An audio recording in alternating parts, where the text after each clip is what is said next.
Welcome back to another episode of Cobra Kai Companion, and I am Peter. Over there on the beach, on the stump, doing the grain kick. It's watch party. How you doing, sir? I am great. Happy to be here to the Yes, end. it to the end indeed. This is the series finale, episode 65. It's been a long ride, and we are finally here wrapping up not only the storylines of our beloved characters, but our coverage of Cobra Kai, at least for its initial run. Yeah. So Mhm. yeah, I got some suggestions from people in the Facebook group.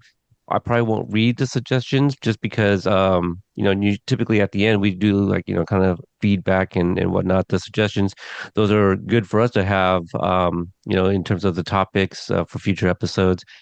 But yeah, looking forward to taking a little bit of a break after our coverage. I know you're taking some time off, obviously. You're Yeah. gonna follow Johnny's footsteps a little bit, go have yourself a wedding. Um, Mm-hmm. maybe Not in go a to hospital Applebee's. though. It won't be in the No? hospital. Are you gonna be near a hospital? Is that gonna um, why you think a fight's gonna break out? Well, possibly maybe. we didn't Yeah. get one in the show, so Yeah. so you're gonna have Miyagi to versus oblige. Jason. Yeah. So yeah, looking forward to what's to come. Karate Mhm. Kid Legends, the movie is coming out in the near future. Sounds like several content creators will be covering that.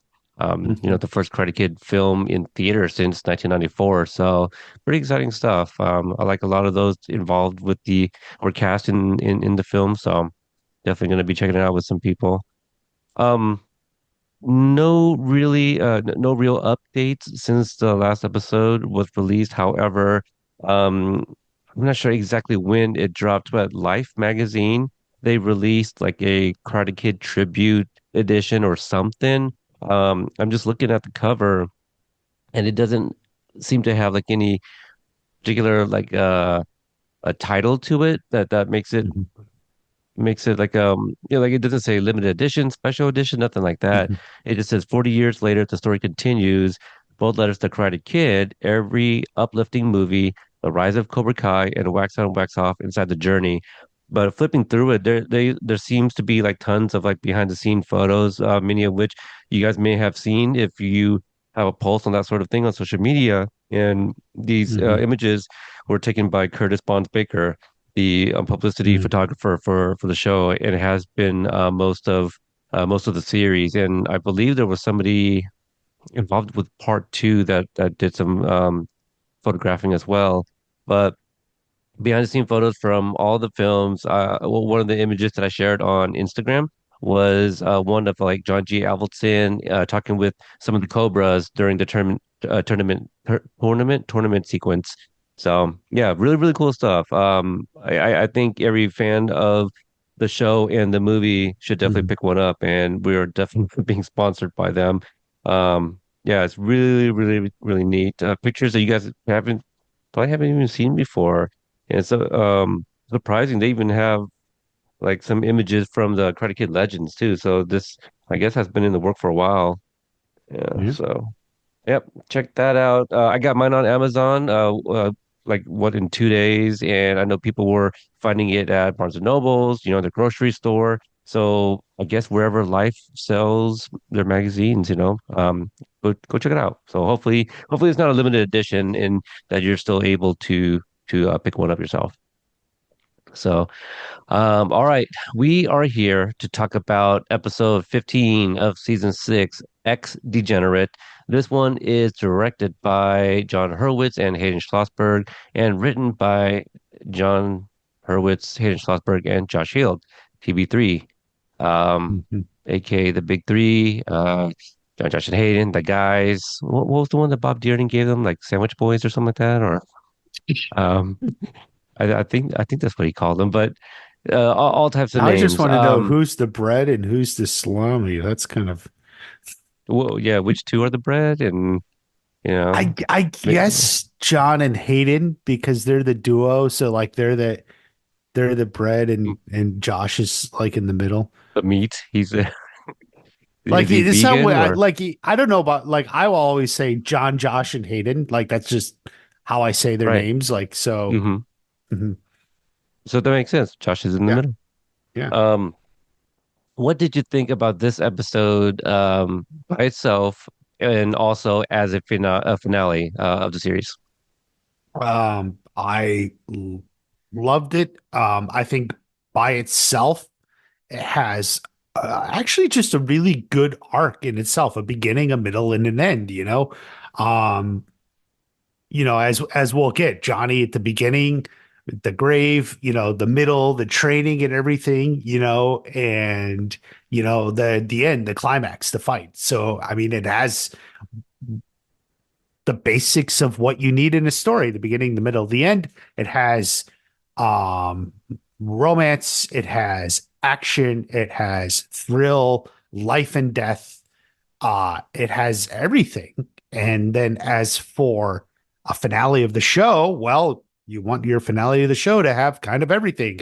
It ends the story where it needed to end. It gave Johnny the win he so desperately needed, almost 40 years later. Hmm. It completed his journey. It's a little bit more of a Johnny focused story. There's some the characters, some Daniel stuff in there too, but it really, the show began with Johnny and it's ending with Johnny, and it ends where I think I could say I for sure, wanted him to end back Hmm. at Cobra Kai. Yeah, absolutely, 100%. Everybody is where they should be. Daniel has the classic logo on his back again. Mhm. And that's something that I completely missed. I don't know how many viewings in that, oh, it's not the one with the eagle anymore. That was only for part one purposes. And so everyone's wearing the correct logo on the back of their gis. Uh, Daniel kind of, becomes Johnny's Mr. Miyagi, and we got some CGI Mr. Miyagi in parts one. No, I'm sorry, in parts two, and then in episode 13, and in this one we get a flashback. And so you still get that spirit of Miyagi throughout this episode.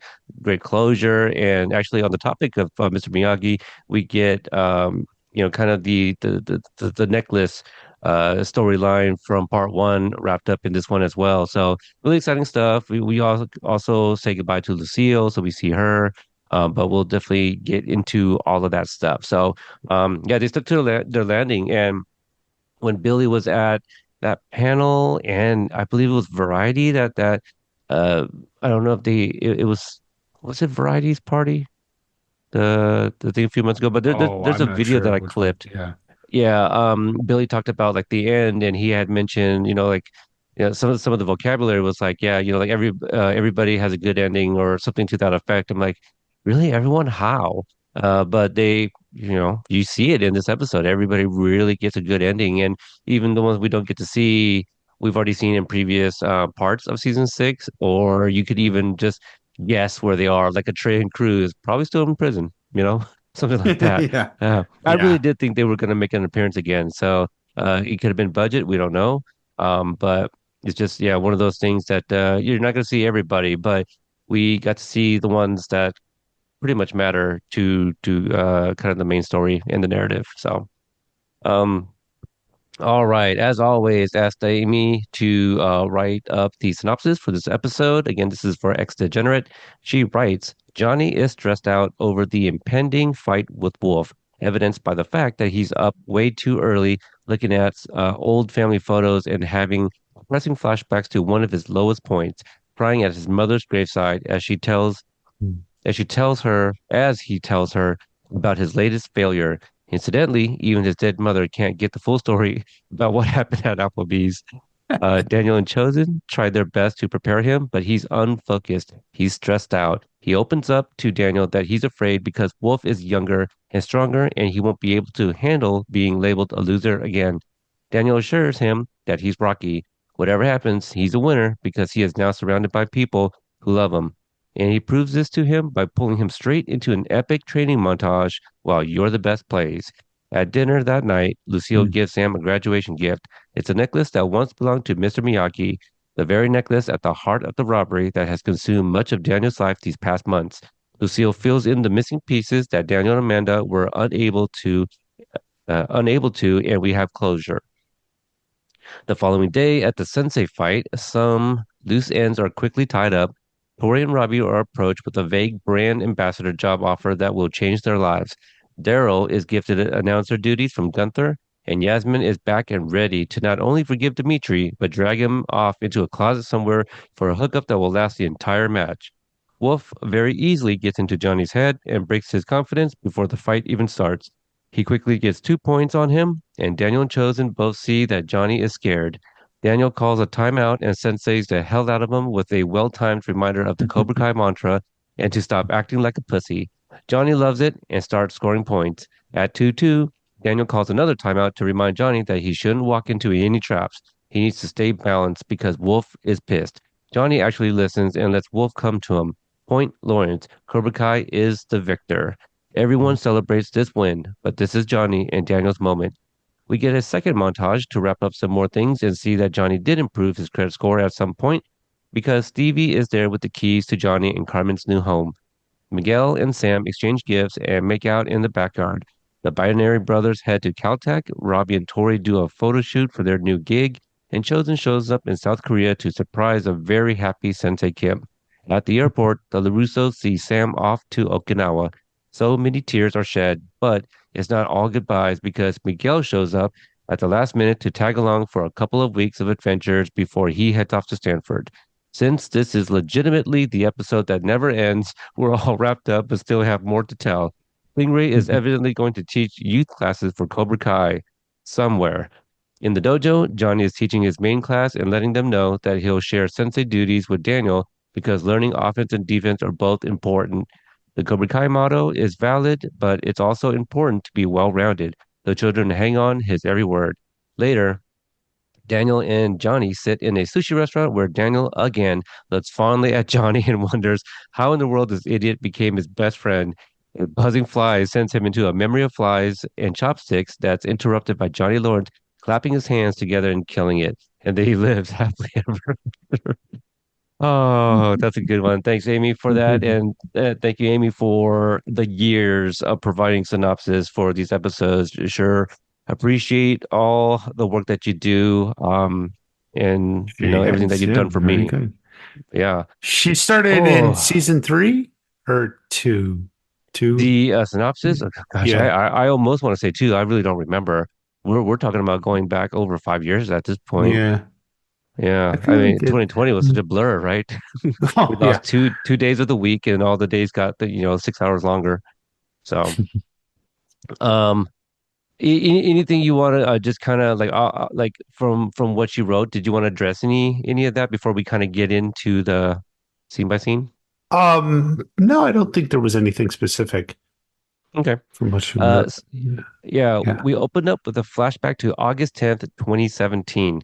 We see Mhm. Johnny walking through a cemetery to visit his mother's headstone. Now, there's been a lot of talk about the headstone, 2007. Yeah. Your thoughts before I insert the little bit of insight that I got? Well, it definitely seemed to not line up with the timelines we were given. I think my favorite, who put it? Was it Cobra Kai Wisdom? Mike P like had a thing like, or someone like his mom was alive. He was so drunk he didn't know his mom was still living for like another 3 years or something. Okay, I Like, remember that. I think that was pretty early on. yeah, Yeah. yeah. Like that's one of my favorite takes. Like he was just in such a rut, Robbie was born, he didn't know his mom kept living. But um I don't really know. I think someone said something about the date. But yeah, I mean it I did notice it immediately in my first viewing. Yeah, I'm not going to reveal any names. I did reach out, and it appears just to be an oversight, so just one of those mistakes. I can also see like the 2007, maybe somebody wrote 2002, and the two kind of look like a seven, So there's a lot of like Oh. information being exchanged, and so that's just Mhm. kind of my guess. But yeah, I actually asked two different people, and they both said probably an oversight. Oh, okay. Yeah, so it's not like they changed the date or anything like that. I don't Mhm. even think they knew until people started mentioning it in the fandom. But I don't know if you saw I did make a graphic on this, but do you know what those two dates are? June 6th when Laura was born and when she passed September 23rd. Um, I thought someone said because I thought it was from one of your interviews. Didn't someone mention it? Like it was, or was that something else? I Like made it a was post something from their recently. life or something. I forget. Yeah, so it is LaJuan Thomas and Joe Pioroli's birthdays, so respectively. That's So it. That's it. I mhm. yeah, I knew it. Like I think you mentioned it in the other. Was it the interview with Olga? I just listened to that one. So Mm, I feel like I you don't. mentioned it to someone else, and I was like, oh, Yeah, I don't remember if I mentioned it to Olga. I'm still listening back on that episode. hmm Yeah, not often am I like checking for content unless I know there's yeah, parts where I have to remove, and I hmm think Olga's was just fine. So yeah, but yeah, I don't remember if I brought that up. I may have asked her. I may have asked hmm her like if she knew what those dates were or something. But so that's kind of the story. Like it was just an oversight. hmm So this also the beginning here when he's talking to his mom, Amy mentioned it, we find out a little bit more about Applebee's, but even, in his own mom, the spirit of his mom or, her headstone, so it doesn't even get the whole story. This was I also know kind that of, that's I like that. He starts to go and he's like, you don't need the details. But the one we thing I got do like about it more though info than is we've ever heard. like yeah, we never found out what actually happened, in terms of the details and with the fight and what he actually did. But we do get what's maybe the important part is why it happened. And that's what I really like about this scene is they kind of keep it a mystery, but we do learn it was because some guy with manager, whoever called him a loser, and it made him snap. And that also it sets tone for his character um for this episode, but we know this is just before the beginning of the show, so we know where he felt, and that was like this it was a sore spot for him, because he lost and he never got over that All Valley tournament. And that's where the show began, and we're kind of going back there in a different way, via this Applebee's fight, which is still a mystery, but now we know a little bit about why it started. So it's August 10th, so it's actually like approaching, the 10th anniversary because it's 2007, even though that's an error. I think that was the other thing too. It's like, oh, what's the reason? It's maybe because it's coming up on the 10th anniversary. And so, yeah, I think, yeah, whoever made it probably just didn't know about that little detail from episode 203. And Mhm. now, from what we understand, before it ended up being what it is, this kind of cold open, we understood that it was supposed to be a scene between, like Johnny visiting Dutch, right, in prison. Right, right. Yeah. So we know this, from because they told us. But yeah, this was originally going to be almost the same exact scene. I assume he was visiting Dutch because of the Applebee's fight. So, we basically were going to get the same dialogue, except he was going to be talking to Dutch instead of his mom. Now, it's been a while since I actually seen Ace-Degenerate, but does Tyler call him a loser right before he fights them? I think he does. This Yeah, loser like cleaned my dad's septic tank, right? yeah. So, because that, like this also kind of retcons that, like, that's so we have more context, like hmm The hmm Applebee's thing is connected to being hmm called a loser. Kyler called him a loser, and here we are, kind of thing. So, yeah, but been meaning to go back just so I can be like 100% certain on that. So I'll take your word on it. Yeah, Johnny says, I've been holding on to these past few years, waiting for something to finally go my way. All it took was one asshole calling me a loser to send me off the deep end. So, now we cut to present time, and Johnny's in his living room, is looking at a photo of him and his mother, and it's young Johnny, so it's played by Thomas Parabeck, from season 4. Right. And Carmen walks in with baby Laura, and I know Amy kind of mentioned him getting up early because Carmen kind of asks, but do you think he's been up this whole time, or did he just wake up early? Like I felt he was like tossing and turning and could never really go to bed. Yeah, I mean, he might have been one of those you gotta. couple bad hours of sleep and just eventually just went sat down on the couch. Um, so, close to never having fallen asleep. Yeah. Yeah, a lot to be nervous about for sure. Mm. Yeah, It's a a lot of nice bookend because he's talking to baby Laura, but in the first part he's talking to Mama Laura. So, he goes from Laura to Laura. That's kind of a nice bookend of that. yeah, yeah, I agree. Mhm. Yeah, pre-fight jitters. We cut to the Cobra Kai dojo, and Johnny is training with Daniel and Chosen. And do you think he's just pushing himself a little too hard? That he's a little unfocused, or because I don't know if this is, I don't know. It doesn't really come off nervous. It's just like that pre-fight jitters that him and Miguel talked about in the previous episode. So I don't know if it's a little bit of that, but also just pushing himself too much because, like overcompensating his training because he's a little nervous. Well, he's been focused. We know his mindset was, that he kept thinking of himself as a loser. And, Johnny's way of now trying to deal with that is he's like, I'm not going to be a loser. And he's pushing really, really hard, but he's not well rested to begin with. And he's pushing himself so hard, he's a little off balance. And that's why he's trying to compensate for that by like pushing harder, but he's losing focus. Hmm.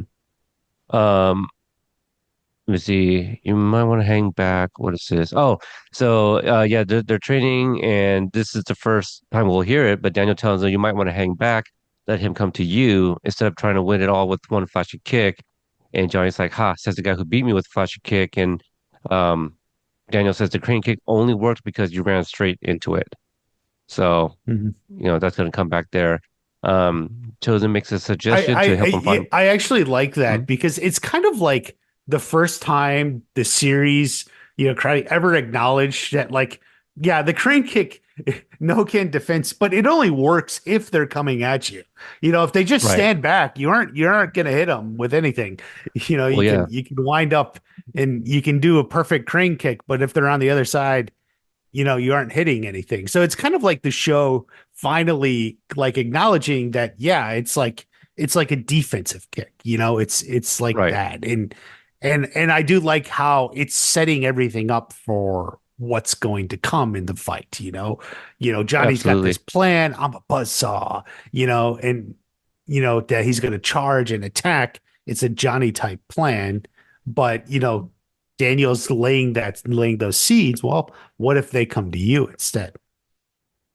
Can you imagine, like in the first movie, if it was a offensive kick? So Daniel's like limping across the mat trying to kick Johnny. Because it's like, yeah, of Yeah, course, of course he ran straight into it. Like, what was the alternative? Like, you just literally hop it over. yeah. Everyone's, like, Johnny's looking back at Kreese. It's like, what do I do? He's like, in about eight more hops, he's gonna be right in front of me. Oh man. Um, Let's see. Yeah, Chosen makes a suggestion to help him find balance, and then Daniel joins Johnny outside, but tosses the pads down. To which Johnny questions, "What the hell are you doing, man? Pick up the damn pads. Mhm. You gonna help me or not, LaRusso?" And I love what Daniel says. He goes, "Hey, you want me to be your sensei, right? The sensei knows when his student is off, so does a friend." So, Mhm. he's just trying to let Johnny understand that I'm just not like this isn't the sensei part of me right now. You did ask me to be sensei, but I'm also like telling you as a friend, like, hey, even I Mhm. know that you're off, Right. which makes it a little bit more personal. But also like this entire sequence, it just looks like a movie. It's really well shot. Yeah. Yeah. Yeah, it really is. Like it screamed a little less like TV show. I don't know if it's just the lighting or what, but there's just something about this part. Um, it just really pops for me. So Johnny vents a little, and as so many words, we're hearing that he's afraid, and Daniel reminds him about the end of the first Rocky film. Um, Mhm. to which he says, or Daniel says, he went the distance. It felt to him, to everyone, like he won. He has to hug the woman that he loves because when the fight is over, that's all that matters. It's the same thing with you. Whatever happens, you got people around you who care about you, man. Present company included. That's what makes you a winner. Mhm. Really like that. I kind of And like Johnny that says, like the show going back to its origins is also going back to the Rocky origins. You know, Rocky's been a big part of this show too. So we're yeah, finally going back to the lessons of the first Rocky movie. right. And also that was the one of the things that they bonded over too in I'm forgetting which episode in season one. But yeah, going back to Miyagi Do, talking about the Rocky films. So um Johnny says you're pretty good at the sensei Mm. shit. And Daniel says, good. This breaks over. And then we hear you're the best. And I must say, I With that feel like I've opening said cue, it. the opening like chord there, Yeah, opening riff. it's so good. And Yeah, then, like the grin on Daniel's face too. But in my opinion, I think it's better used on the show than it is for the in the movie for me. that's a bold statement. Yes. I am also the guy who says that Fight to Survive is better than You're the Best. To survive from Bloodsport. They didn't let me live it down on social media for sure. So Ooh. I know that's a hot take, but Hmm. I do like You're the Best on Cobra Kai better than I do the Karate Kid. It's Well, kind of like when I they're used differently, and it's right interesting because 100. I'm not sure I would have known that or been able to guess that. I guess maybe it was in the back of my head somewhere. Like I wasn't shocked when the song started, but like obviously in the movie, it's the montage during the tournament. It's Daniel progressing through the tournament and everything. And here it's for training. So, I mean, that is different. I think it works both ways. I'm not sure though. Maybe I like Okay. it more Well, as a training let me ask montage you than the a tournament. slightly different question, or that's what I was going to ask. Do you Yeah, like it just in the way that the song is used, or are you talking about the whole overall montage? Like you the way like the the song's training? used. Okay. Yeah, I like it better as a training montage than a tournament montage. I Mhm. don't know why. It could be something as little as and I know the history behind it, but the line of history repeats itself. At least on the show, it's like, yeah, Cobra Kai's been doing Mhm. everything from like all three films. We're doing it all over, so that line makes sense to me now, and I love it as a training montage for the two of them Correct. from the original film. Mhm.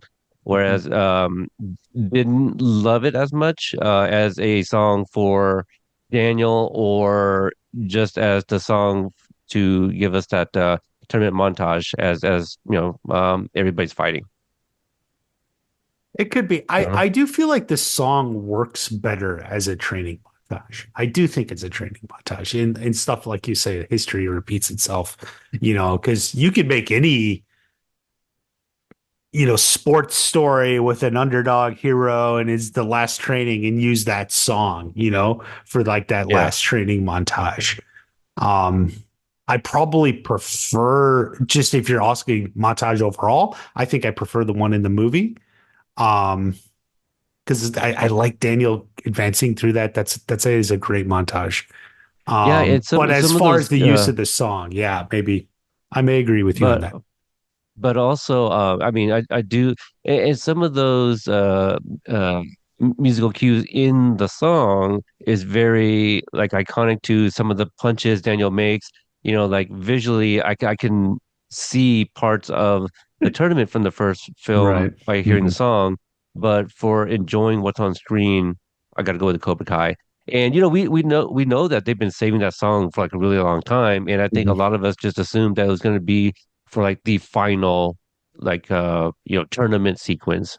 So Yeah, I like that they flipped it somewhere in as the end, well. I will say I actually thought it was going to hit a little bit later in the episode. Like I was pretty sure last episode, obviously when we get into episode 15, I hadn't heard it yet. But for some reason I did think it was going to come later in the episode. This is like relatively early in the episode. Do you remember when it came on? I was smiling and yeah, Mhm. I was in. Oh yeah, Um, I'm sure we all were. Yeah. let's see here. Some of the things that we see on the beach punching and kicking the pads. We see them jogging. We see them doing the crane kicks on the stumps. Mhm. Let's see, push-ups, kata, jogs by South Seas apartment. Now, I Mhm. thought this was kind of interesting, even upon my rewatch last night. that I know they're jogging, but they're also not sprinting. But there's no like head turn to look at the apartments. Like they were there in 109, right? Was it Hmm. 109? Yeah. Right? Hmm. Different but same. They went to go visit there, and so like the two of them are um kind of jogging past it, and I just thought that they would both kind of look over, kind of like, oh man, just 2 years ago or whatever it was, we just kind of started our friendship, and here we Yeah. are walking by it. But I don't know. They got their heads in the game. Yeah, I think Those most people they probably high didn't five care. some people walking by. So That could be it. Maybe they got distracted by those people. mm, But yeah, I don't know. I'm glad. I was happy to see the South Seas apartment, but I was mhm. just thinking like, oh, I thought there was going to be maybe a little acknowledgement. But there's several pictures of Billy and, yeah, Ralph, in front. So at least we got those. Yeah. Let's see. Push-ups. Let's see. Oh, and now we get the Cobra Kai crew and family run The on the crew. streets right there. Yeah. A lot of yeah, I recognize at least like 5 or 6 people in there. They're splashing each other in the ocean, then they hug it out and fall into the water. So Hmm. really like that for them. Very much kind of like Rocky and Apollo. Um, Yeah, yeah, it's a pure John Avildsen, you know, homage. Everything mhm. about this is, Karate Kid, Rocky, it's everything. I do like, the crowd following them on like the rundown Ventura Boulevard because I think it subtly plays into the thing the show has always played like flirted with, like, that karate in the valley is the biggest thing, and now that like there's a guy, the local valley sensei is fighting for the world championship in the valley, it's now the biggest thing, so it's like of course a huge crowd sees him and joins in. Yeah, you're right. Actually, I Mm. forgot about that point, but you're Mhm. right. It's good Mhm. explanation. That's how big it is that literally Yeah, a big group formed just to go running with the two, a la Forrest Gump. You know, yeah, he had a, yeah. he had a bunch Yeah, of well, followers too. it's out Forrest Gump. It's more like it is more Rocky though. Oh Rocky yeah, was the yeah, sure, local sure. I was hero. just being facetious. Yeah. Yeah, I know. Uh, we cut to the LaRusso's house and they're having dinner. We learn from Amanda that Johnny's passed out on the couch and snoring. Probably a little food coma, also probably a little bit of the training, I would imagine. Um, Mhm. Carmen and Miguel are also at the dinner table, along with Grandma Lucille, who cooked dinner. So really nice of her to do that. Mhm. And I think we would have heard about it if her and Amanda got into it. So I'm sure everything went okay, right? During cooking. They're Um, good. They're drinking wine. You know them that. yeah, yeah. So celebrating the graduation of the two teens here. Miguel reveals here that he's gotten into Stanford and was accepted on his hardworking character and not from his victory at the Sekai Tekai. I think he says that he had it in the inbox when he was like fighting. Yeah, like it was already there. Yeah. Yeah. Him and Sam are happy that they're both getting what they wanted, and he says it's a Mhm. happy high school ending for the both of them. And you can see that Sam isn't really quite all that happy. Or do you think she just feels guilty because he doesn't know yet? Or Um. wait, did he No, find? he knows. No. Yeah, because he already Okay, yeah, found it out that happened was last last episode. episode. Yeah, but Right, right, I mean, it would be understandable. She feels bad. They're going to be literally thousands and thousands of miles apart. Um. right. Kind of hard for a relationship. Yeah, yeah. For teenagers who are starting to kind of find themselves and, Hmm.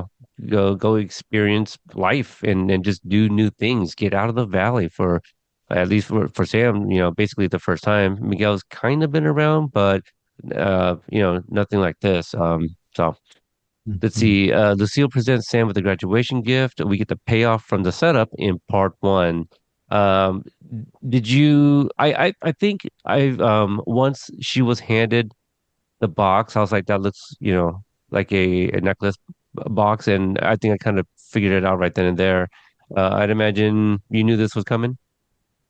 Yeah, yeah. I thought, we knew there was going to be some sort of thing, and I think we kind of suspected Well, not necessarily Lucille had it like that. Right. I like didn't know, but like the story she tells is Hmm. sort of the ideas that have been floating around, and I think I put forward too, that basically what she said, it belonged to his wife, lost it, when he was in the war and she died, and then he was basically getting it back. Right. And not only that, it came from his mom. So yeah, Yeah, that particular, like, I hadn't expected that, but of course it makes perfect sense. sure. Yeah, it makes it that much more, has more sentimental values. So Hmm. it just made sense. And like when the Miyagi box was revealed and the article was read, I think the majority of us was like, "There's no way." Either it's a mix-up or clearly, it's a misunderstanding. It's he said what he said, she said, and nobody's gonna be listening to a young Miyagi back in the God, what was it, the 40s? I'm forgetting the year in the article, but yeah, there's no way that he was just like that. But who knows? Maybe we will possibly see that in a spinoff one day. So, Hmm. um, I will actually be playing a clip here, in just a bit. But in my interview with Mary from PaleyFest, she shared that the sequence was filmed on her actual birthday, and she was surrounded by loved ones, and it was one of the most emotional days on set. So I will, Hmm. just in case for those that missed out the PaleyFest interviews, I will play just Mary's part at this point. I actually got to film the scene where Samantha got given Mr. Miyagi's necklace on my actual birthday, and so it was like this really like pivotal moment. And I'm like sitting there looking around at this room full of people that I love, and people came to set who weren't even working that day, and just getting to see everybody and have this really important moment. I had my family visiting set too, so it just felt like all of my favorite people in one building, and at the same time having this important moment for Samantha, this important moment for me. To me, that's the birthday gift that I'll take away.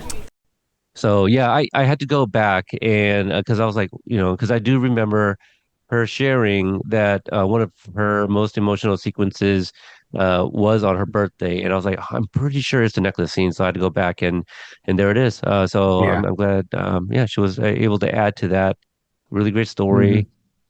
We cut to the All Valley Sports Arena and we hear Gunther Guntering, as he does, introducing the tie-breaking match of the Sekai Takai. In the stands, Amanda is seated with Carmen, Yaya, baby Laura. No Shannon, so she break out plans or prior engagement. But also, it's Hmm. Johnny. I don't know if it's necessary, right, for her to be, there to support Johnny. I think Her being ex. there for Robbie previously. Yeah, like she's Yeah, you know, got the new it's guy and all that, fine. Timu It's Johnny. fine. Yeah. Plus, plus we know they were out of money, so anyone Right, that's not really required. right. We got a little bit of an Easter egg here. There's kids getting Tori's and Robbie's autographs. The girls that are getting Tori's autograph are John Hurwitz's girls, and Josh's They look kids like are Hurwitz girls. yeah, and Josh's kids are the ones getting Robbie's. So, Mhm. we get a line here that reminds us Tori was previously called the Tooth Fairy in part two, so that's going to come back here pretty soon. Julia from Yeah, it's Icon been her. Branding. It's Sorry? her. Sorry. It was her icon. It was her name.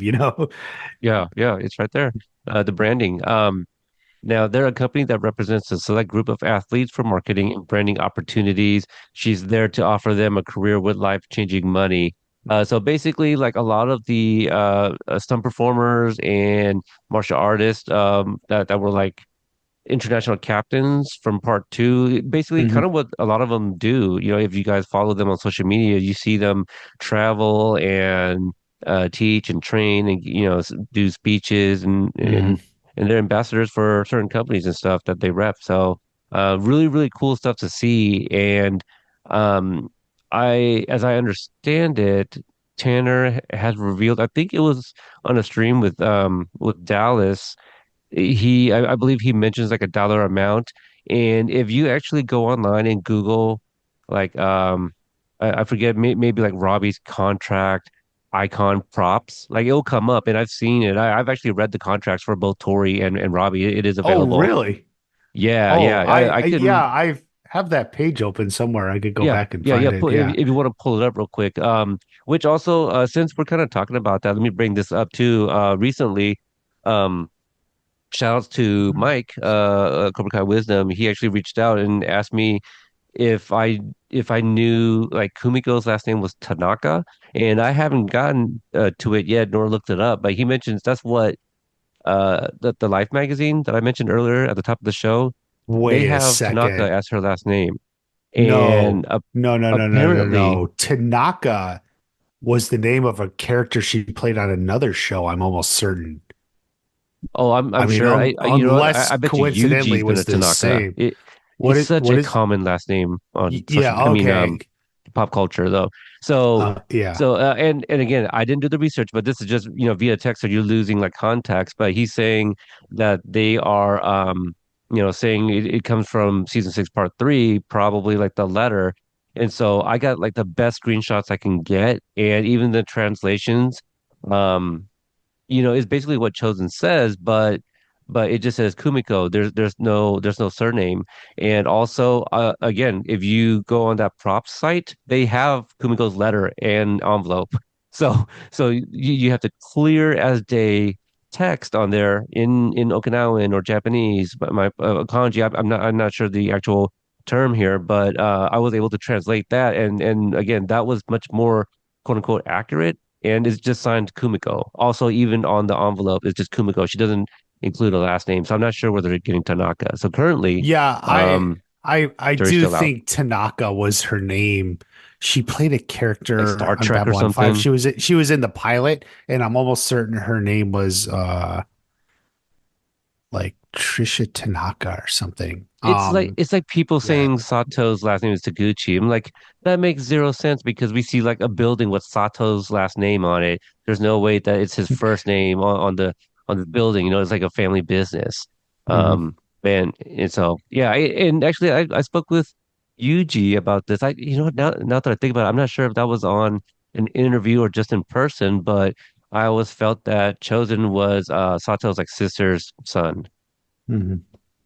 So yeah, so that's interesting. If anybody has any uh any insight on that last name, I did reach out to somebody, and I don't know if they'll get back to me, but they did said they were going to look into it for me and see if that's anywhere in part 3. So that's why you stay tuned to this, so that way we can try to get some of that stuff cleared up for you guys, because I want to know myself. Um, Oh, it's 500. Yeah, I just found that the yes. contract What do you got? 500,000 up front. Jesus. Okay. Yeah, life-changing money indeed. Hey, you Yeah. know what? Second place I doesn't sound doubt that they bad. really offer that much to people like for signing, but Yeah, and the reason I brought that up because I think that explains like Robbie's reaction a little bit more. To hear like $500,000. Because he grins mm. so big that his ears kind of like go up. And so I've always thought like, man, that's interesting reaction just to be given a job offer, but apparently we don't hear how much he was actually offered. So I guess that was cut for probably for pacing. So, and Whoa. it's probably just Oh, unnecessary. so I'm just like because it's 4 pages and I'm looking through Uh-huh. and um they misspelled Tori's name. They did what What now? they misspelled Tori's name on the contract. Oh, with an eye. Contract is void. Yeah, it has an I. She was Oh, famously Tori with a Y and it's spelled Tori with that's an right. I. Oh boy. And it there's a lot of things, and it's really to overlook something like that. You know what I mean? Yeah. This is final season. Look, at least they didn't have a Starbucks cup sitting on a table somewhere. That I mean, I guess it still would have worked for this show. In Westeros. Yes. Yep. Oh yeah. So at least it's not that. There's no articles written. Yeah, Has there I know. been? It's obviously it's you never even see it on screen. It's just flipping through these prop. Right. So it's fun to kind of look at through the props because yeah, you get to see them kind of up close and all that. But yes, Kumiko's letter is available if you guys want to go in there, do some translation yourself. I did not see any Tanaka in there on that letter at all. So even the on the backside. where it's like a registered letter or whatever, it's addressed to Chosen, so it doesn't even have her name there. Let's see. Oh, and now you've s- theorized that this Julia could have been Julie Pierce as well. Yeah, it makes sense, and that's what I was Yeah. just gonna bring up. Like this would be my Julie Pierce. Like she's what would have been Julie Pierce. You know, think of it. She's in a karate adjacent field, like a successful woman who comes in, who has a reason to be there, provides, great happy endings for some characters. Had we actually had Julie Pierce, we probably would have had more. Wouldn't have been one scene. Like, in fact, I think she might have been in the previous scene with the dinner and everything. Hmm. And maybe contributed to something with the Miyagi box. Maybe even she Yeah. would be the one. She could have the story, that she knew it from Mr. Miyagi or something. Maybe he gave her the necklace instead of Lucille. And Lucille was like the backup plan, but which it works perfectly. You would never know. Right. Um, so that's my theory. I think this was intended, um, and we do know they reached out. They wanted Hillary Swank. They wanted to kind of complete the saga. Hillary Swank for her own reasons, I guess, just, didn't want to do it. It was ultimately going to be kind of a small role. I mean, again, they were out of money, so they didn't have a whole big spot for her. Out of money and out of time, really. So that might Yeah, have played into it. So who knows what the future holds, but yeah, that's where I think it would have been in another I agree. universe. We cut to Daryl, the All Valley Daryl, not the referee, who's looking over the arena and actually admiring the red mats. And Gunther comes over to make amends. And I love this little exchange. Gunther says, "I think we got off on the wrong foot," and he goes, "No, I think it was your right foot. Almost cracked my jaw." So love that little exchange. Hmm. Hands over the mic. And we got to Dimitri out in the lobby, waiting in line to get concessions. Out of nowhere, Yasmin enters and grabs his ass and asks if the seat's taken. They make up, and he really kept trying to make up with her, according to her, and she finally gave in. So I'm glad it worked out for these two. Yeah, tying up storylines, loose ends. Yeah. I did add they sneak off to do things high school kids do in private, so I don't know what that is. Um, You Cut wrote to it and you don't Johnny. know what it is. Yeah, You just it might have have to been guess. late when I wrote it. A little delirious. I'm Oh like, yeah, yeah, makes sense. Makes insert, sense. placeholder here. Cut to Johnny in the locker room looking at himself in the mirror. What was your read on Johnny and what his headspace might be? He has like the one fist extended towards the mirror. So I thought that was kind of like a nice visual too. So he's not just like standing there. It's kind of him almost posing, thinking he's gathering himself. Hmm. Um, Wolf enters and Johnny tells him to make like a tree and get out of here. Because psyching him out won't work, basically. Wolf tells him he admires Johnny's confidence, and Johnny tells him, whatever happens, I have my family, I have my friends, and I have my students. I'm already a winner, man. And do you think he believes this? Because I know Daniel and him just talked about this earlier, the whole Rocky thing. Um, but do you think he actually believes that, or is he convincing himself of that? I Because, think he like I think he Bobby does also talks believe it. about I this. think I think Daniel got to him. Yeah, It gave him some reflection and it led him into the training. So I do think he is. I think he's in a good spot when Wolf enters. yeah, yeah. That's a great way to phrase that. I completely agree. Let's see. Wolf proceeds to psych out Johnny and does the Bond villain thing. What sets off Johnny is when Wolf references baby Laura and says she might not be aware now, but the kids at school will call her a loser, just like her father. So Hmm. is not even just calling him a loser at this point. Now he's including his baby girl. Yeah. So really trying to get into his head. Yeah, I feel Johnny like tries to. Wolf did his homework, is what it's Oh, like. sure, Like Wolf knows Johnny's past, and I actually wonder if like Silver gave him some of this before he went off on the yacht, because Silver could would have be. known. Because like Yeah, Wolf yeah. knows exactly what buttons to push, and I would suspect Silver knew those buttons. So maybe this is like the last tentacles of Terry Silver through Wolf coming in and, getting in Johnny's head. Remember, in the previous episode, I was like, oh, what was he doing on his phone? Was he texting or whatever? Maybe, because that was shortly after seeing Johnny and baby Laura and all that, right? Just right there in the Mhm. arena. And so he easily could have came out and said, hey, they have a little girl. Do that, Mhm. do whatever you want with that tidbit there. Just like, hey, they have a baby. You can use this later on because Well, at that also, point, Johnny lost. Johnny lost the big fight, and it kind of threw Cobra Kai threw everything into a tailspin. I mean, that's what it's really hearkening to, mm, and he calls him a loser, and we know from the beginning, being called a loser is what set him off, and then he's like, "Your daughter will be called a loser," and that's okay, even worse. yeah. Johnny and tries to attack, and Wolf does what Biff Tannen does to George McFly, where he puts him in some sort of like arm lock, very similar position. Um, Calls him out for not being so confident now and exits. And we cut to Daryl again of the All Valley Committee, not the ref. It's karate time. Call back to season 4, and I love how he does the hand motion, like yeah, like he's feeding off of the energy of the crowd. It's like give me more, He's really feeling it right here. Mhm. Cut to a bar where many of the crew on the hit series Cobra Kai is in attendance, along with Lyle, the pawn shop guy, and the convenience Mhm. store clerk Nestor, who we haven't seen in a while. Writers Joe Piroli and Bob Dearden is also there. Now, I do wonder if Dearden is, kind of playing a similar character to his cameo in 510, where he was like one of when Daniel tries to have like those guys take him back to town in a truck, whatever. All Like right, Bob, yeah. yeah, Bob was one of those guys. Like he tosses a beer at the Challenger as they drive off, I think it was. But yeah, I wonder, it's like, is this supposed to be that same guy because it's still Bob Yeah, Dearden, or are same we guy, just like, recurring background yeah, character. yeah, there you go. I like that.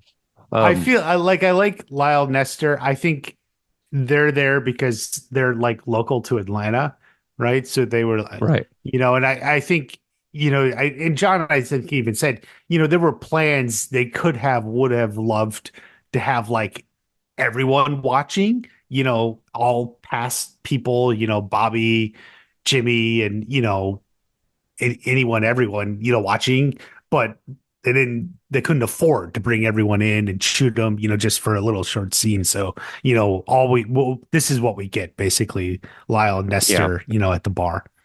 hmm Lyle asks Nestor if Lawrence has a chance, and Nestor thinks he's fucked.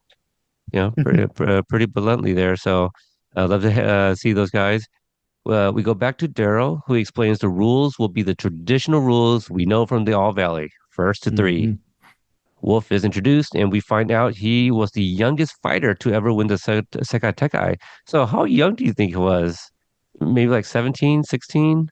I mean, because they make I it was sound like gonna it's say that big of a 15, deal. 16. Yeah. Yeah. And he So fought in like yeah, seven circuits. Yeah, there's some info drop here about him. Mhm. So I thought that was really interesting. So I was like, it couldn't have been 17, 18. So I was like, it's got to be younger than that because even like Devin, she's got to be like 16. Mhm. So good for him. Wolf is introduced. Okay, Daryl intros Fang Xiao and howls like a wolf. I do like that. And this is where Wolf also asks, "Where's Silver?" So just a little line that he acknowledges Silver isn't Yeah. there. Right. Daryl intros Johnny, and before he can announce the dojo, I think it's Daniel that shouts out Cobra Kai, kind of like No, I think it's Miguel.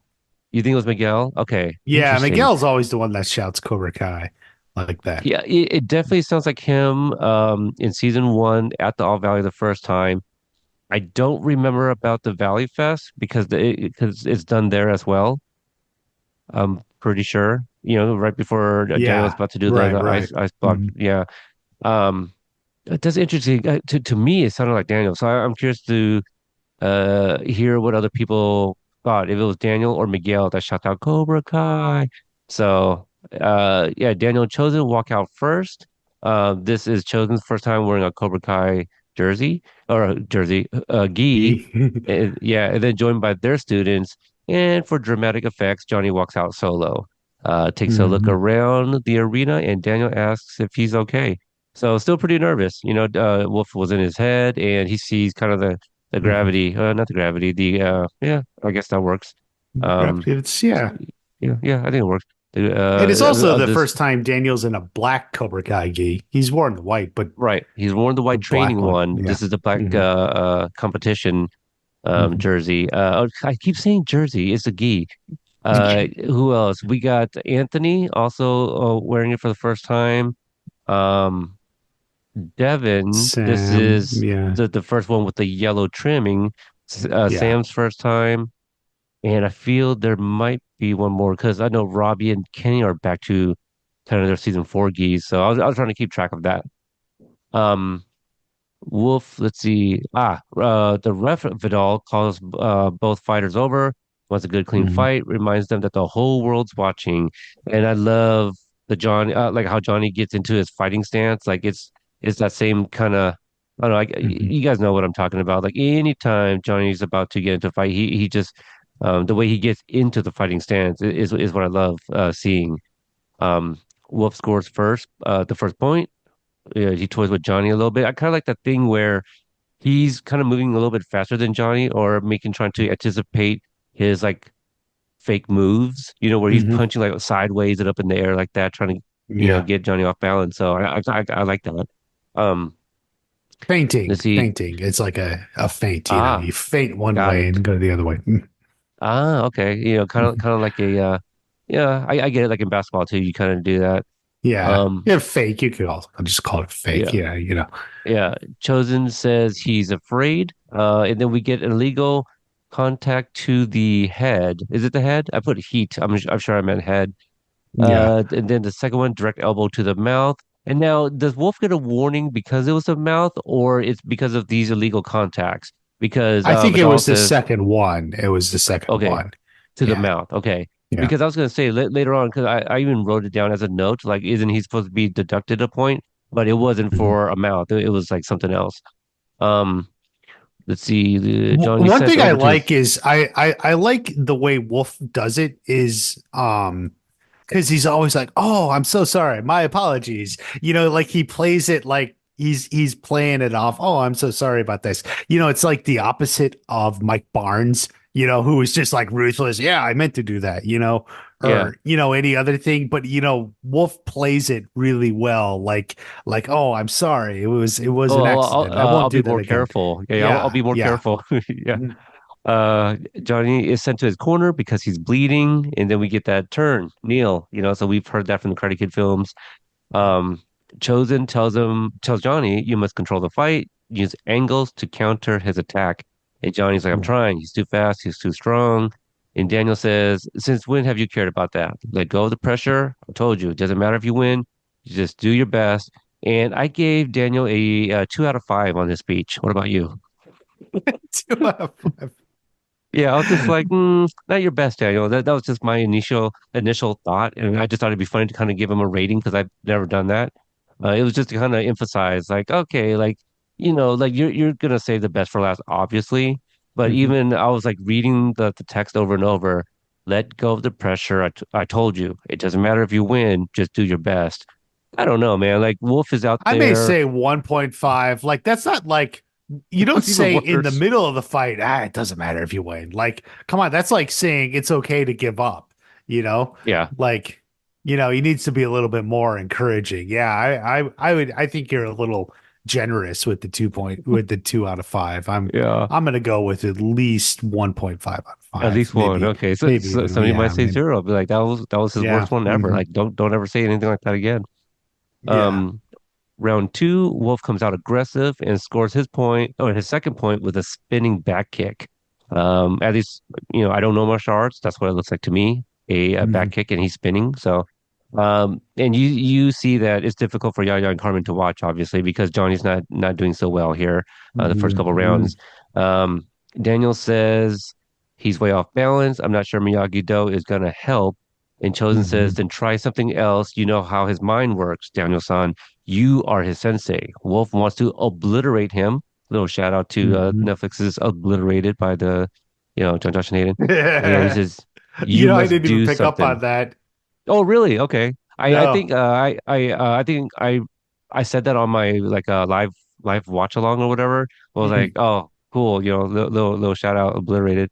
Um, Hmm. now let me see, what did I say? Johnny scared? No, Daniel calls. Yeah, so Daniel calls timeout and gives Hmm. Johnny the old Cobra Kai spiel. And I wrote here, I'll never forget Amy posting on X that Johnny was turned on by you know Daniel doing the Johnny talk basically. Yeah, Um, yeah. I mean, I wrote it's my favorite sensei moment in the series. It's Daniel embracing Cobra Kai to help Johnny embrace Cobra Kai and get back in yeah, spirit.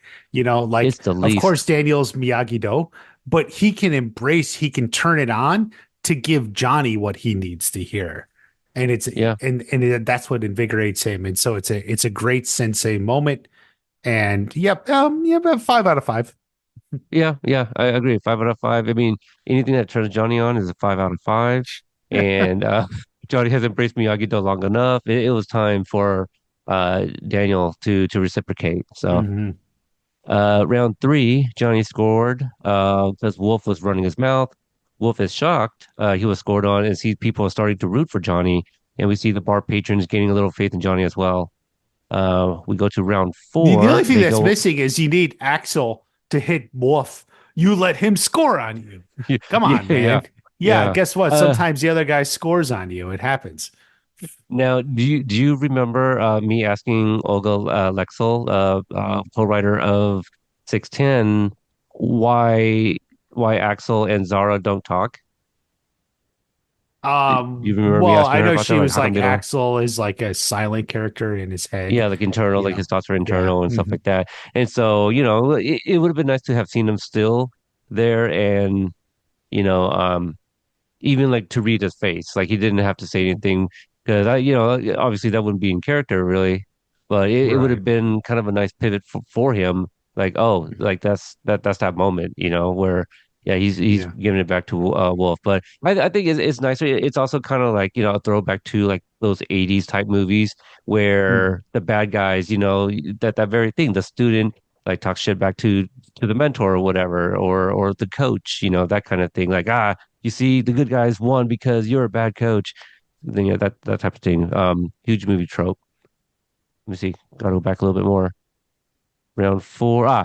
Round four, they go at it a little longer, and at one point they get tied up and they just grab onto each other by their tops of the gis, Hmm. and Vidal has to separate them. Wolf needs Johnny's side and gets no point. That's where I asked, like, shouldn't that have been a deduction? But it wasn't a kick to the face. So Correct. It wasn't an illegal hit. It just didn't score, I guess is the way to look at it. Okay, see, so I Yeah. guess, if there's illegal hits where you'll get deducted, and then probably like hits that are just big no-nos, and like there's Hmm. no point, but also you're not getting penalized for it. Yeah. So Wolf charges first, but Johnny anticipates the attack and was able to score his second point with a kick. Chosen says Johnny looks tired. Daniel calls for his last timeout, and Daniel reminds him about balance and Miyagi-Do and asks him to Hmm. trust him, which is obviously really important here.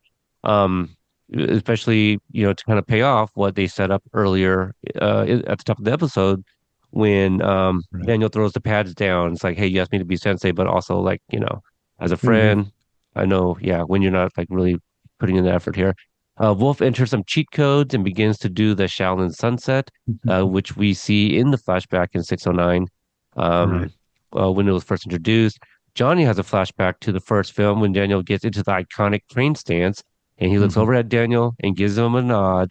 And now, before I continue with my notes, I forget, did you also think he was going to do the crane kick? Or did you think, No, I what did, never thought he was going to do the crane kick. That was nothing I suspected. Even, they released it, early on. The footage, remember, of them on the stump doing the crane kick. Like, mhm, I never thought that. What I like about it though is, but like Johnny, because it starts off Johnny's in his aggressive stance, his charging stance. like Right. just like the first movie, and then it's like now he's got to embrace Miyagi-Do a little bit. And what I took it, he looks back at Daniel, but I don't think of the crane kick, but what I do think of is just the moment from the movie when Miyagi nods when Daniel Right. winds up the crane kick and Miyagi, and that's that kind of homage there. Daniel nods to him. Okay, I misread that part. I didn't pick up on that, but that actually now that you say that, that Mhm. makes a lot of sense to me because we saw the flashback of Daniel getting into the crane kick. At the very least, like 9 times out of 10, that's what I'm focusing on anytime I see that clip. And I have been for decades. So I Oh, immediately go to Daniel just by you got to default. focus on Johnny though, because I his should, stance yes, was the same. He's like leaning forward, ready to charge. That right, was it. He was like in the yeah, same stance, and but then he remembers Miyagi-Do, let him come to you, and what happened last time he charged in right. '84. What against a guy who's winding up, he's ready to charge at someone winding up, and it doesn't going to end well. So he looks back. Daniel gives him the nod, just like Mr. Miyagi. That little moment, and he changes his stance. Yep. And yeah, Daniel gives him the nod, but this is like Johnny trusting him. I trust you, like because we Right. know how much Johnny wants this victory, Right. and Mhm. it's tied up right now, 2-2. Mhm. He's gonna come down to this. So Johnny's gonna put his trust in Daniel. He is the sensei and says, let him come to you, basically. So Mhm. yeah, as Wolf charges, Johnny shuffling backwards a little. So Wolf gets closer. He sweeps his legs. They scuffle on the mat. Johnny does his kip up, which some of us we've seen Billy, do that in some training videos. And then he blocks Wolf's attack and hits him with a spinning back fist. Back Point fist, winner. yeah. Mhm. Yeah. Oh man, so good. Everyone runs to congratulate Johnny. Yasmin and Dimitri arrive just in time. Defeated, Wolf, being a true competitor, bows to Johnny as he exits. I almost feel that might have been improvised by Louis Tan to kind of turn and bow because I don't know. What do you think about him bowing, but we don't see Johnny do it back or even acknowledge it? Because it's I, almost I I like, felt like Wolf is just sort of bowing as he leaves the mat, which is sort of tradition, maybe what you would do. You bow when you step onto or leave the mat. So it's just sort hmm, of him, knowing the routine. Um so that's just kind of what he does. Um But I think like the highlight is because you mentioned like doing the crane kick, but what makes the fight satisfying is he's winning. Like he instead sweeps the leg, which is the Cobra Kai move. It's the Johnny move. So he sweeps the leg, they get into it, kip up, yeah, spinning back fist for the win. So he won his way. He didn't copy Daniel. He won the Cobra Kai way. right, right. Uh, let's see. Johnny. Okay, yeah, he bows to Johnny as he exits. We see Robbie come up to Johnny first. Devin comes up, gives him a hug, and then Daniel comes over, and Johnny tells him he couldn't have done it without him. And then Chosen comes in for a three-way hug. So I really Hmm. like that for all three senseis there. Hawk and Miguel left their sensei up as the crowd is chanting Johnny. Carmen walks up and they're both emotional, say, I love you. We see the baby, and then we got a moment here with Amanda, who tells Daniel, nice work, Sensei. To which Daniel says, this is not a bad way to go out. But Amanda says, you know what? Stay in that black gi and keep doing you, boo boo. Yeah, maybe not those exact words, but pretty much. I think we They all like hear also Daniel. they also cheer in the bar, and I love the idea that how like Johnny has like let's say a rough or a tough relationship with like Lyle and Nestor. I love the idea that those two would never admit they were cheering for him, and the next time they Right. see him the next day or whatever, they're just like, so what happened to the fight? Did you win? Like they act like they don't even know. Like Or they'll just be never like, they'll never oh, admit they'll never admit no. they were there cheering for him. Because he's gonna be like, hey, did you guys watch my fight? Like, and they'll be like, oh, Was that the other day? Oh, completely missed it, man. How'd it go? So Yeah. they'll just be like, oh, completely forgot. Right. But yeah, but it would be nice to see a flipping of the script too, for them to be like, you know what? No, we did see that, and hey, man, you did good. Little fist bump. Johnny doesn't need to come anymore. Maybe he doesn't even live by any of the pawn shops. Well, they're still in the strip mall. Oh yeah, you're right. I They was thinking can't, about the those the house. guys, they can't Yeah, avoid each other. So, yeah, I yeah, mean, yeah. so at some point they're going to get on each other's nerves again. Yeah, maybe they'll congratulate them. Maybe they'll give them the one. We'll see. But I like the idea that they never admit it. Maybe as a like a housewarming gift also, for winning the Sekai Tekai, maybe Lyle gives him some stuff for the house. Yeah, he'll give it to him in exchange for money. Right. Maybe some quarters. Uh, Gunther presents the trophy to this year's winner of the Sekai Tekai, and now officially the world's #1 dojo, Cobra Kai. We got Sweet Child of Mine playing. Love the song choice for this, Mm. because after like there's a moment here where Johnny calls Daniel over to share the moment with him, and calls him LaRusso, and because of that, Daniel has to reply, "You're all right, Lawrence." Mhm. Um, and they both hold the trophy together as everyone chants Cobra Kai. But the montage, because the song is playing, Johnny's pushing baby Laura in a stroller, and he surprises Carmen with a new home. Obviously, we see the return of little Stevie from episode 602. Um, Sam and Miguel, we see them sitting on the sparring deck at Miyagi-Do exchanging gifts. She got him a Stanford sweater, and he got her. Now, what did you think he got her a new sai or just a case and he put a sai in it? Um, Did you, but I thought it did, was like a set, a new Psy with the case, like it all came okay. together. Did And you then see obviously any of the he stitching? embroidered his name. Yeah, Yeah, he put his embroidered. name. That's the word. Yeah. Yeah. So yeah, her name is embroidered on the outside and inside it says "Love Miguel." Do you think he's scared she's gonna forget him or something? I You don't know, know if it's that literally. It's like Love you know, Miguel. Well, I mean, she would know who it's from. Not that she's not yeah. gonna forget. I just thought it was kind of I funny. do think it's a little odd. Like I would put the name on her name on the outside makes sense because you can identify it. It's your name, but you don't Right. have to put your name. Like whenever you go to hit someone with this, remember me. Right. Yeah. Um, let's see. Hawk rolling up in his Nissan Sentra with the blue stripe. I believe this is a callback to season 2.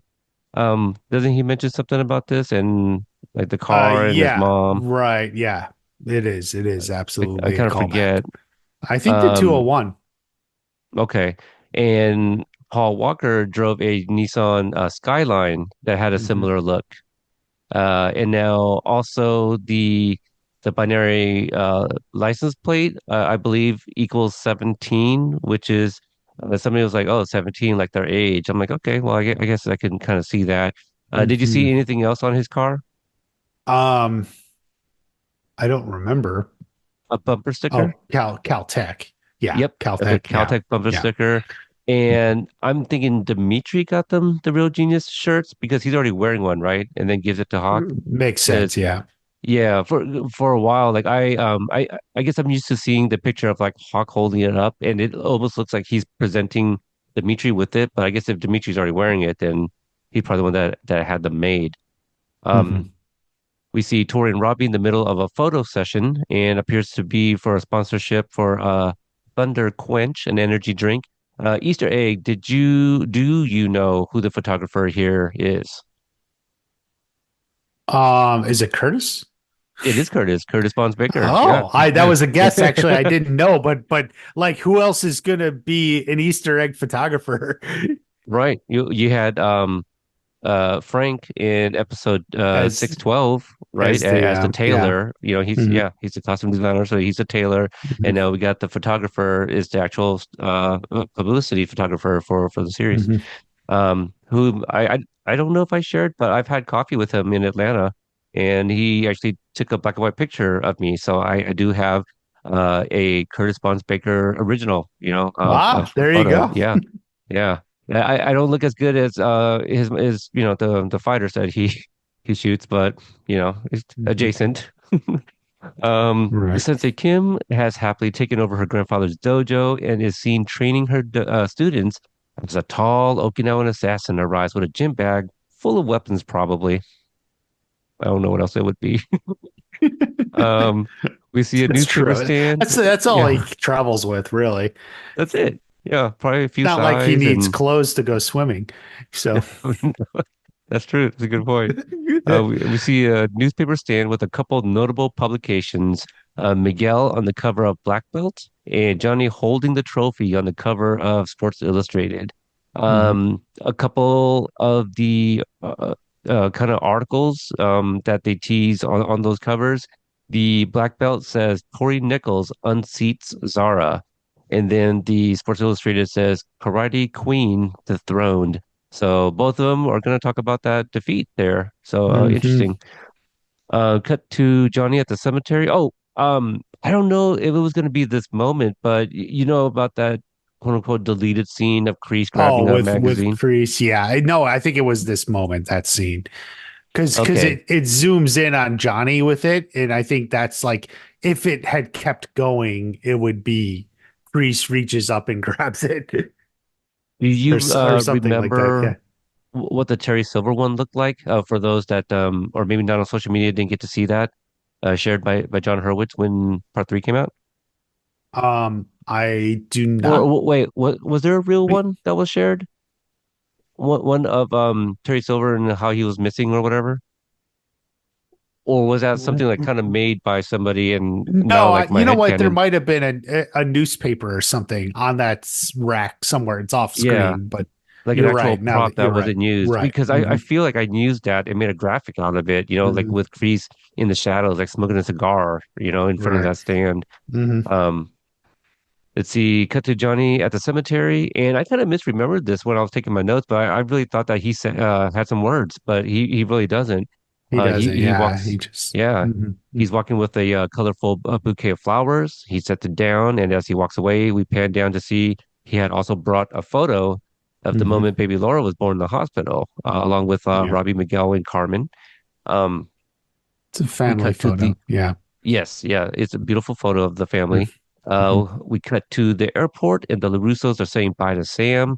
Amanda is a wreck. So even learning from Winnie Taylor, that didn't prepare her. So I mean, and nothing prepares you for the first time that your child leaves. I remember, um, coincidentally, my oldest son, when he moved out at 18, I was a wreck.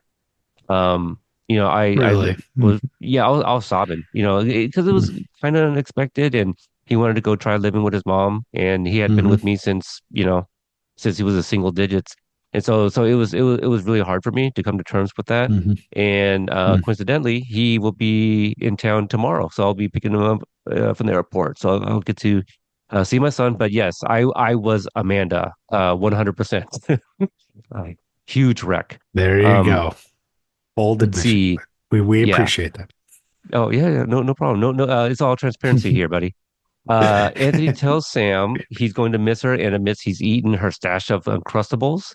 And you know what? And it's kind of funny how she has a stash, and he said he ate it like 6 months ago. So it's probably because like she was out of town, right? Barcelona, probably. And he's like, well, she's Yeah. not here to eat it. Yeah, Training, everything, you know, she didn't get into it. And that's the emergency stash. So if there's normal Uncrustables in the house, she doesn't go to that, so it's only no. the emergency stash. Yeah. Daniel gets emotional. I wrote down what he says. He says, I know these last couple of years weren't easy for you, but you came out of Mhm. it stronger than ever. Don't get me wrong. I'm always going to be a little neurotic because it's me being me. Okay. Mhm. But I'm so proud of the person you become. And I'm just going to miss you so much. And they embrace. Oh. Really lovely scene here. Um, Mhm. with the LaRussos. Now, Miguel catches Sam as she heads to gate 55 to Okinawa. I didn't look it up. Do you remember the flight to Okinawa from the second Karate Kid movie? No. Yeah, I didn't think so. Obviously, yeah. I It meant to didn't look it occur up. to me if it's the same gate. Yeah. I don't think it Same is. airline, global Yeah, trends. I don't think so, but probably I feel not. there's an Yeah. eight in there, but that might be there might be like an eight in Daniel's seat, or something. I Hmm. kind of forget, but I did think it could also possibly be a nod to 1955, where Marty travels back in the first Karate Kid movie, or Back to the Future movie. Um, If you want to go with that, you're more than welcome.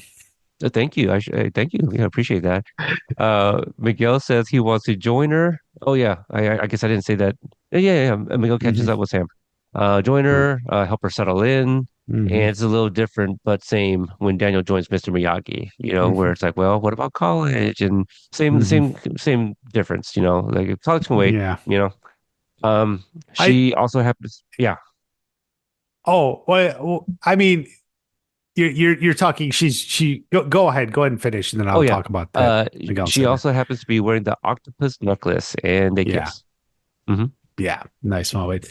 So I will say like that one. I always movies and shows do this sometimes. I always think it's a little bit of a semi-fake ending, fake happy ending because it's like, hey, I'm gonna come be with you, but like obviously he didn't drop out of Stanford, so they're still gonna be like thousands of miles apart. It just like ends with them being together a little bit longer.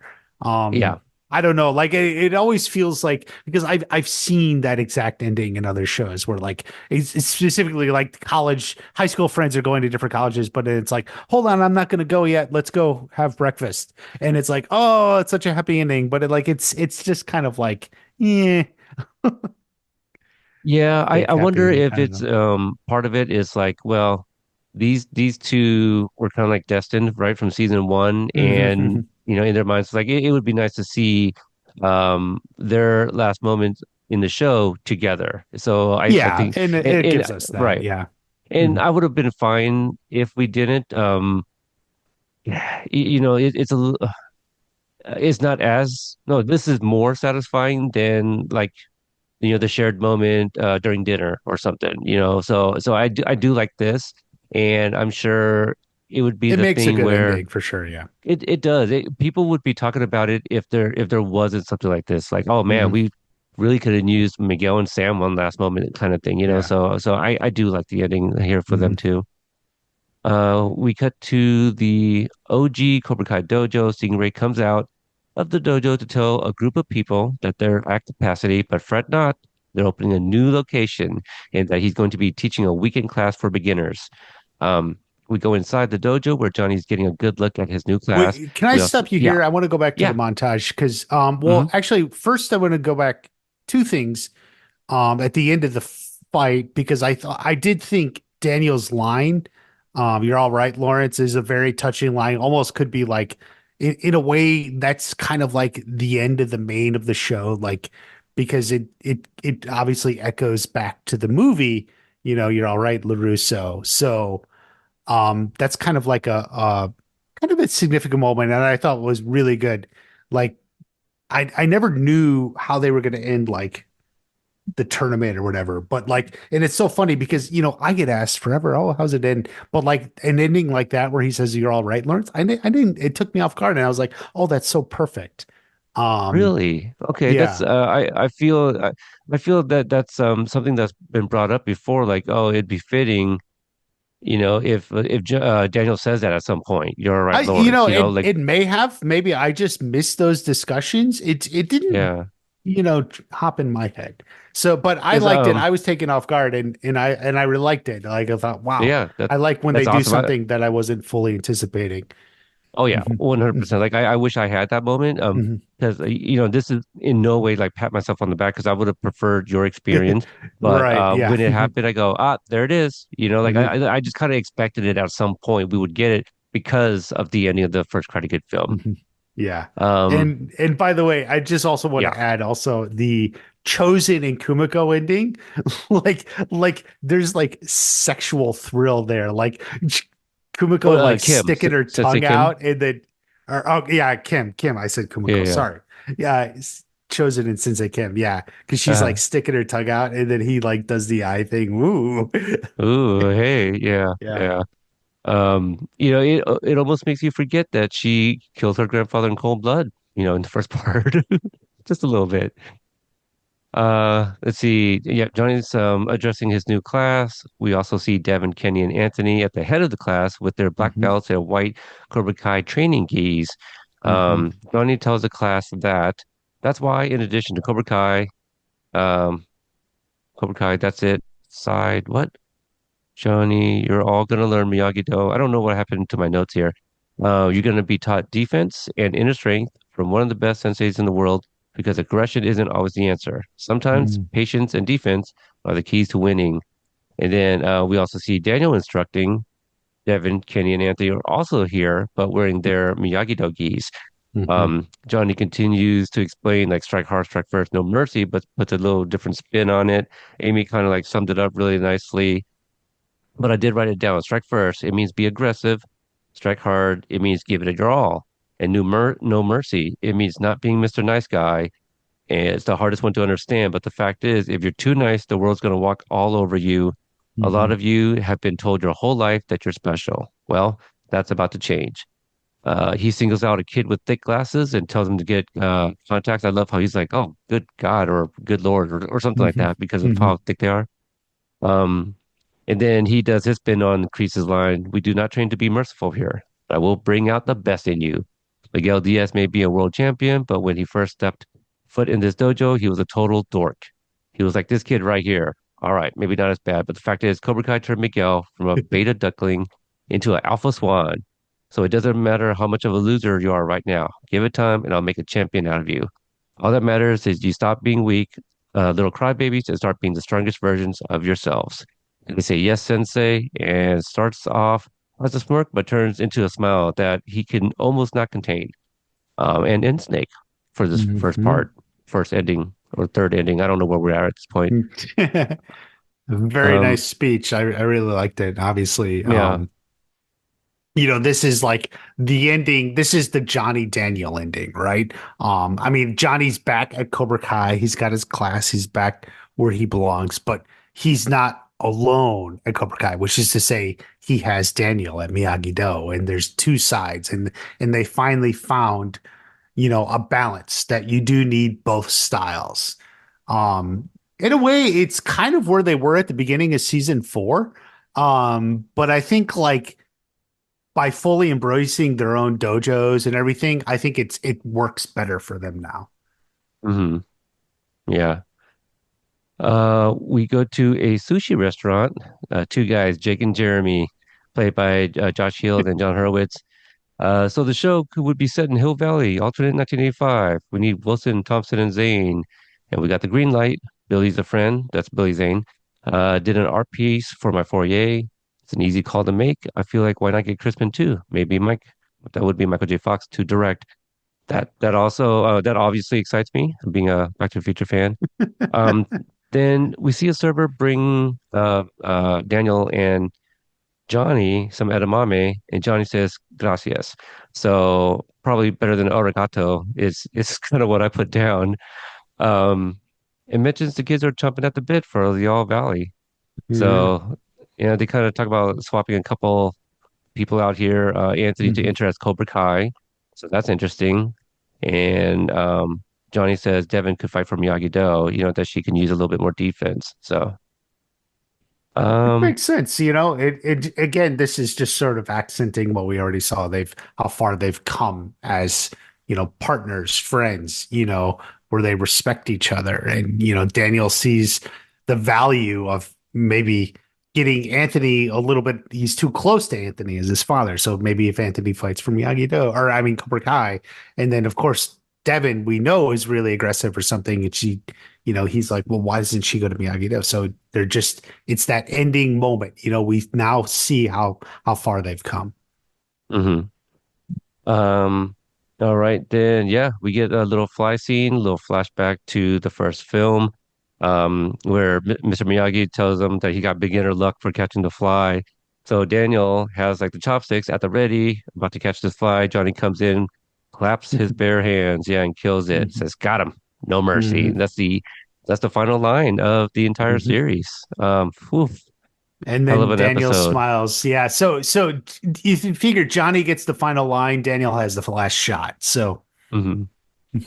So yeah, final thoughts on the finale of Cobra Kai, 615 Ex-Degenerate. You know, John was always talking about we were just looking to land the ship, land it well. And it's about as good of an ending as a show can do, wrapping up all the storylines, giving happy endings to those who deserve happy endings, bad endings to those who deserve bad endings, Right. Yeah. you know, you can see the through line of the series, right?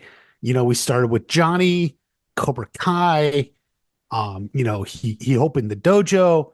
That's where it began, and it ends in him back in that spot now as a success. He, made amends from his past.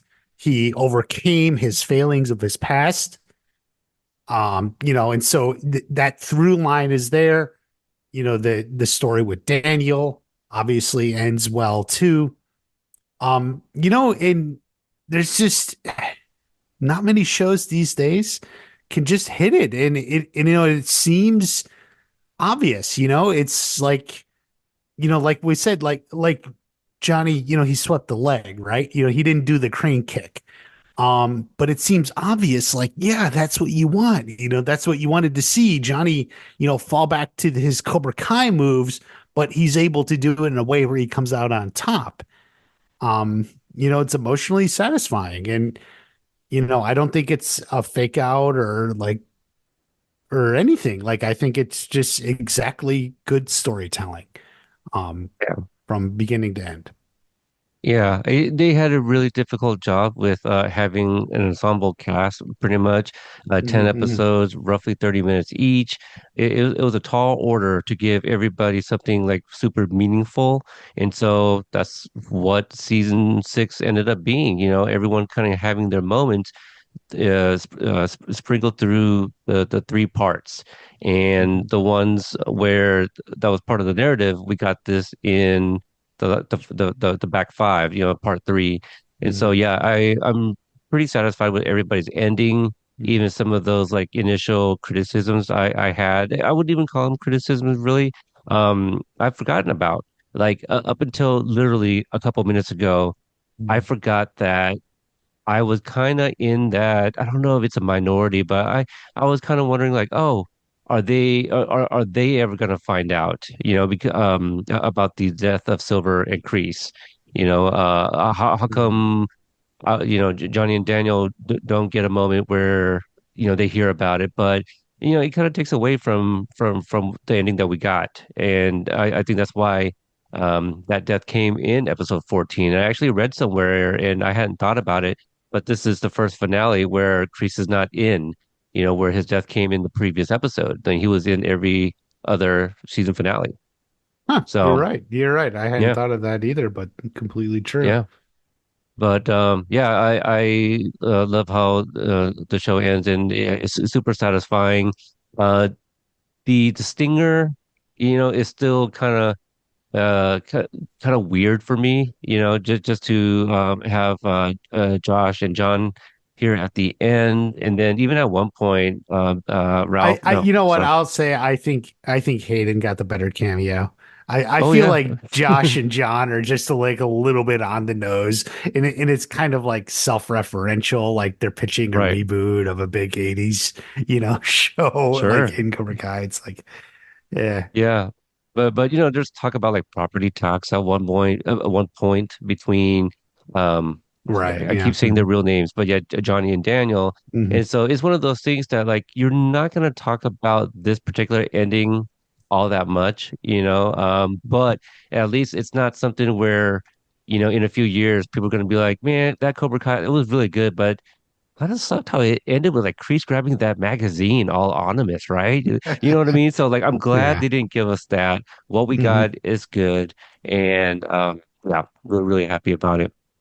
So okay, as usual, I solicited for feedback, question, comments, and whatnot in the Facebook group, the Companion Network. I want to thank everybody in the group, whether you tune in monthly, every few months, quarterly, year.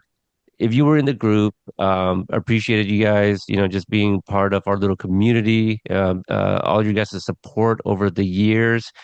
Made a lot of friends abroad, including you, Watch Party. Let's see, I almost called you by your real name again. Very really appreciate you Hmm. coming in season 5 and dealing with my difficult schedule and really being here. So really appreciate you helping me out here at Companion. So Thank you. Thank you for yeah, having me on, yeah. it's funny. I'll just share this right now because yeah, as everyone knows, I'm getting married and I talked to my fiance's family or something, the kids, and they're like, oh, they said you have a podcast. And I'll tell you, I always say, well, I actually co-host a podcast with another guy. His name's Peter. It's his podcast. He started it. I'm actually the third co-host, but I do have a podcast on Cobra Kai. And it is an honor to be a co-host on this podcast. Yeah, yeah. Really appreciate everything you've done, and again, I'm never gonna forget you helping me out with that Miyagi video. Hmm. So for the podcast listeners, if you guys still have not ever checked that out, go on YouTube and just do a search. I've changed the title a few times, just trying to get some more views on it. I don't Hmm. even think I've broken 1,000 views yet since it first came out, but it's basically the character study of a young Mr. Miyagi and what it was like when he served with the 442nd. It's about 17 minutes long. I, include some of my personal history and why Mr. Miyagi means so much to me as a character. So, Hmm. if there's a spinoff, hell yeah, give it to Yeah. me. I'll be right here with a Miyagi Do companion or whatever it's going to be called. So it'll be the same I feed. think it could stay Cobra Kai companion. Why not? Yeah, I sure. don't Yeah, know. and I'll just add the Miyagi part or whatever other title it would be, Yeah. but it will still be Hmm. this, still Cobra Kai, social Hmm. medias and all that stuff. But Companion Yeah. Network will always be around. So all right, let's jump into the Facebook group. The first one comes from Mike P. He says, congratulations to Peter and Watch Party on completing your 65th and final episode review. And thank you to Amy for your witty and hilarious episode summaries. I enjoyed your Hmm. collaborative thoughts on the big and small moments from the show and discussions on which of our theories panned out and which did not. Looking forward to what comes next. Cobra Kai Companion never dies. Really appreciate that. Absolutely. Very good. Very Yeah. good. And we appreciate you, Mike, too. Believe me. Yeah, yeah. Yeah. All of those Your memes. Yep. country. Yeah. The memes, Always they keep keeping them coming. light. Yeah. hmm And those memes, they even inspired me to make other stuff too. So Hmm. you know, we all inspire one another. They're here in the Miyagi verse fandom stuff. Next one comes from Ron. He says, here's my comment about the episode. What a perfect ending for everyone. I love seeing Johnny hoisted onto the shoulders of his students while everyone cheered for him, and to see him share the moment with Daniel at the end. Sweet Child of Mine was the perfect soundtrack choice for the last montage. Now, I do have a question about the final scene. I know we're probably not supposed to think about it too deeply, but what exactly is the arrangement now between Cobra Kai and Miyagi-Do? They're officially separate dojos, but they cross-train with each other and go swap students for the tournaments. Do they fight each other in the tournaments? If one dojo wins, they can both consider it a victory. How does that work? Um, and he has more, I, but yeah, uh, go ahead. well, I do think basically the way it is, um, Cobra Kai, Johnny, they won the Sakai Sakai, so that's where all the excitement is. Everyone's joining Cobra Kai. But basically the arrangement is if you join Cobra Kai, you're also joining Miyagi-Do. And you are literally in two dojos. You're gonna get two gis, one for each. And I don't know, obviously you don't know specifics like is it like 1 week at one dojo, another week, or days, or maybe you train for a month at Cobra Kai, then go to Miyagi. I don't know. Obviously those specifics we don't know, but they made it a deal. When you join one dojo, Cobra Kai, you're basically getting two, and you're going to learn two styles. You're going to go to two different dojos. You'll get two gis, and that's sort of the arrangement. Yeah, let me just read the language here again real quick. Daniel says, "I was thinking that maybe it'll be good for Anthony to enter as Cobra Kai, it'll be Mhm. probably good for him to have a neutral sensei. Assuming that Daniel, would be the sensei for Miyagi-Do. Hell Right. yeah, works for me. The kid's really coming into his own, says Johnny. And I was thinking that Devin could fight for Miyagi-Do. She could use a little more defense. See, so yeah, Mhm. I had considered breaking that down with you and trying to figure it out, but episode's running a little long. It's the final episode, et cetera, et Mhm. cetera. But I'm glad that he kind of brought it up so we could at least kind of touch on Yeah. it. I Mhm. did wonder, what happens when they have to compete, against one another, or yeah, because it's not saying like, oh, we're gonna do the eagle with the bonsai tree thing, for all value purposes or anything like that, So. Right. Yeah, I don't think we'll get an answer, but it's fun to theorize. But hey, I would love to carry that conversation on in the Facebook group, see what other people think. Mhm. He ends it with, and another note, Peter, I also want to thank you for doing the podcast all this time. Like Ralph and Billy said to you, you really kept the fans engaged. Listening to your show and commenting on the episodes always made me feel like I was part of the whole Cobra Kai universe. It was always great to share my love for the show and with so many like-minded people. So thank you. Thanks as well to all your co-hosts over the years, Brianna and Watch Party especially. I hope you'll make Mhm. more, and I'll always listen to anything you put out. Thank you, Ron. Yeah, I really appreciate that for the kind words, and always, and thank you for every time you leave feedback. So I Yeah. really appreciate that. Let's see. Next one is from Randy. He says, "Perfect ending to perfect ending to a magnificent series. This makes me wish that no further Karate Kid or Cobra Kai productions come into existence so as to not risk tarnishing such a glorious journey. In guessing that the use of You're the Best over a very Rocky-esque training montage was meant to homage not only the song's place in the original Karate Kid movie, but also its supposed origins within Rocky 3, which is correct. And that's the whole line we talked about. History Mhm. repeats itself because it was Yeah. supposed to be for Rocky. Right. My final question, did Cobra Kai indeed open up another location with Stingray as a sensei there? It's always a bit hard to know how much to take Stingray seriously. With both Cobra Kai and Miyagi-Do seemingly operating as partner dojos, does this mean that other dojos in the valley grown or regained ground after the demise of Silver's version of Cobra Kai? Does this mean that Sensei Ira in Topanga Karate returns? Also, not a question, but rather a point. I would have loved to have been a fly on the wall when Chosen tells Daniel and the rest of Miyagi-Do Cobra Kai crew that he was intending to join up with Sensei Kim. Does he mention their Barcelona dalliance? Does he state an intention to bring some Miyagi-Do, I'm sorry, some Miyagiism into Tang Soo Do? Finally, it has been such a fun podcast ride with Peter, Watch Party, Amy, and her summaries, Brianna, and all other listeners. Thank you for steering this ship of fandom. Thank you, Randy, for the very kind words. Um, Nice. let's go back to let's see here. Uh, Stingray. Stingray. Yeah.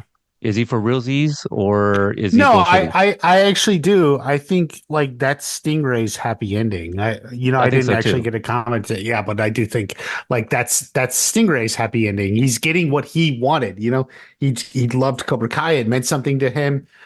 He pushed Johnny to come back to it. Yeah. And so his happy ending is it's expanding so much. He's going to start teaching some of it. hmm I think what we see with Stingray is like the payoff from that setup in 601. Right. So For sure. yeah. Location, I do wonder, where could it be? Because we saw like the previous Cobra Kai ones, like Terry Silver's has been demolished. The Eagle Fang warehouse is torn down.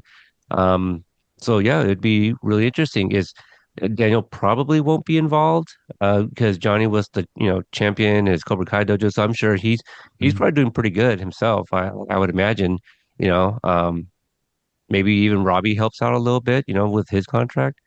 I think Yeah, they're they good. could. They But could. Yeah. yeah, I'd be curious though, what other location.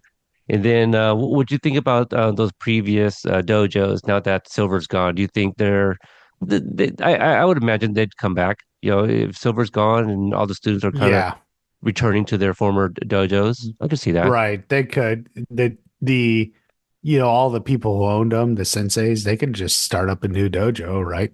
That's Because true. it's That's all true. gone. Yeah. So why not? hmm The next one comes from Drumming Up Conversation. Uh, I'm assuming it's Jacob that commented here. He says, or they say, I'll just go with a husband and wife podcaster. What stands out the most is Daniel's pep talk to Johnny in the final match. And of course, Johnny going from being a loser at his mom's grave to a winner. Perfect episode. I love it. Yeah, it's just a really Hmm. great Hmm. bookend. Yeah. Right. Yeah. The next one comes from Dorian. He says, as I feel this was a perfect episode, I'm going to pass on my heartfelt gratitude to all who helped make this series possible. Thank you Hmm. to TB3, John, Josh, and Hayden. You delivered a love letter of fan service for the Miyagiverse. So eternally grateful. Thank you to the legacy actors, especially Ralph and Billy, for giving it your all in every episode and for respecting the legacy that John Avildsen and Robert Mark Kamen created in '84. Thank you to the next generation of Karate Kids. You're the future of film and TV. Special thank you Hmm. to the entire stunt team throughout the years for their terrific choreography and action-packed pieces. And finally, to the man who brought us all together, Peter, you are our king, our companion king.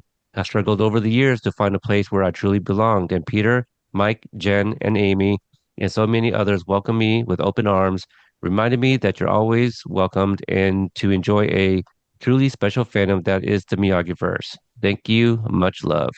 And thank you, Dorian. And you as Very well for every nice. Yeah. time. Yeah, you Hmm. chime in. This one comes from Lou P. He says, you're the best around, Peter. Appreciate that. I know him more from Instagram, so I was like, oh, he's in the group.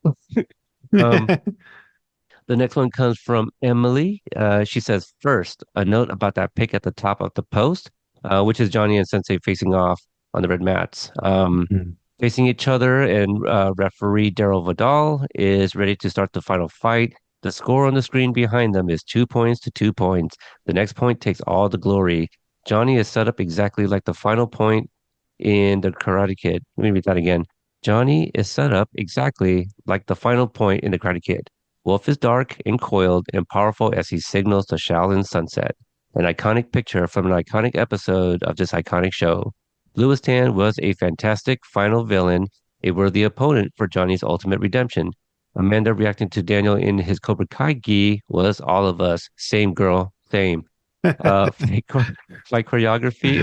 A lot of I'll say people because it was men and women. A lot of people were commenting the black gi, like, yes, Amanda, we agree. So I did see a lot of those similar type comments. I mean, it Um, looked good on him. I would it agree did. too. I mean, I'm not. I I'm down with that. but Yeah. I'm still saying let me see him in one with sleeves, just so I can have something to kind of compare it to, and then I would make my choice. Mm, I don't mind him in black, but I might like him in the full length, just because I'm so used to him in the white gi that is long sleeves. So mm. the cutoffs was a little bit, him cosplaying as Johnny or something, or woke up and grabbed Johnny's, gi by Yeah. mistake or one of those. She continues. Fight choreography was glorious, weaving in references to all the previous fights and still taking us somewhere new. And thank you forever, William Zabka, for putting in the work. Sensei LaRusso reaching down deep and finally unleashing his inner Cobra. Yes, delicious.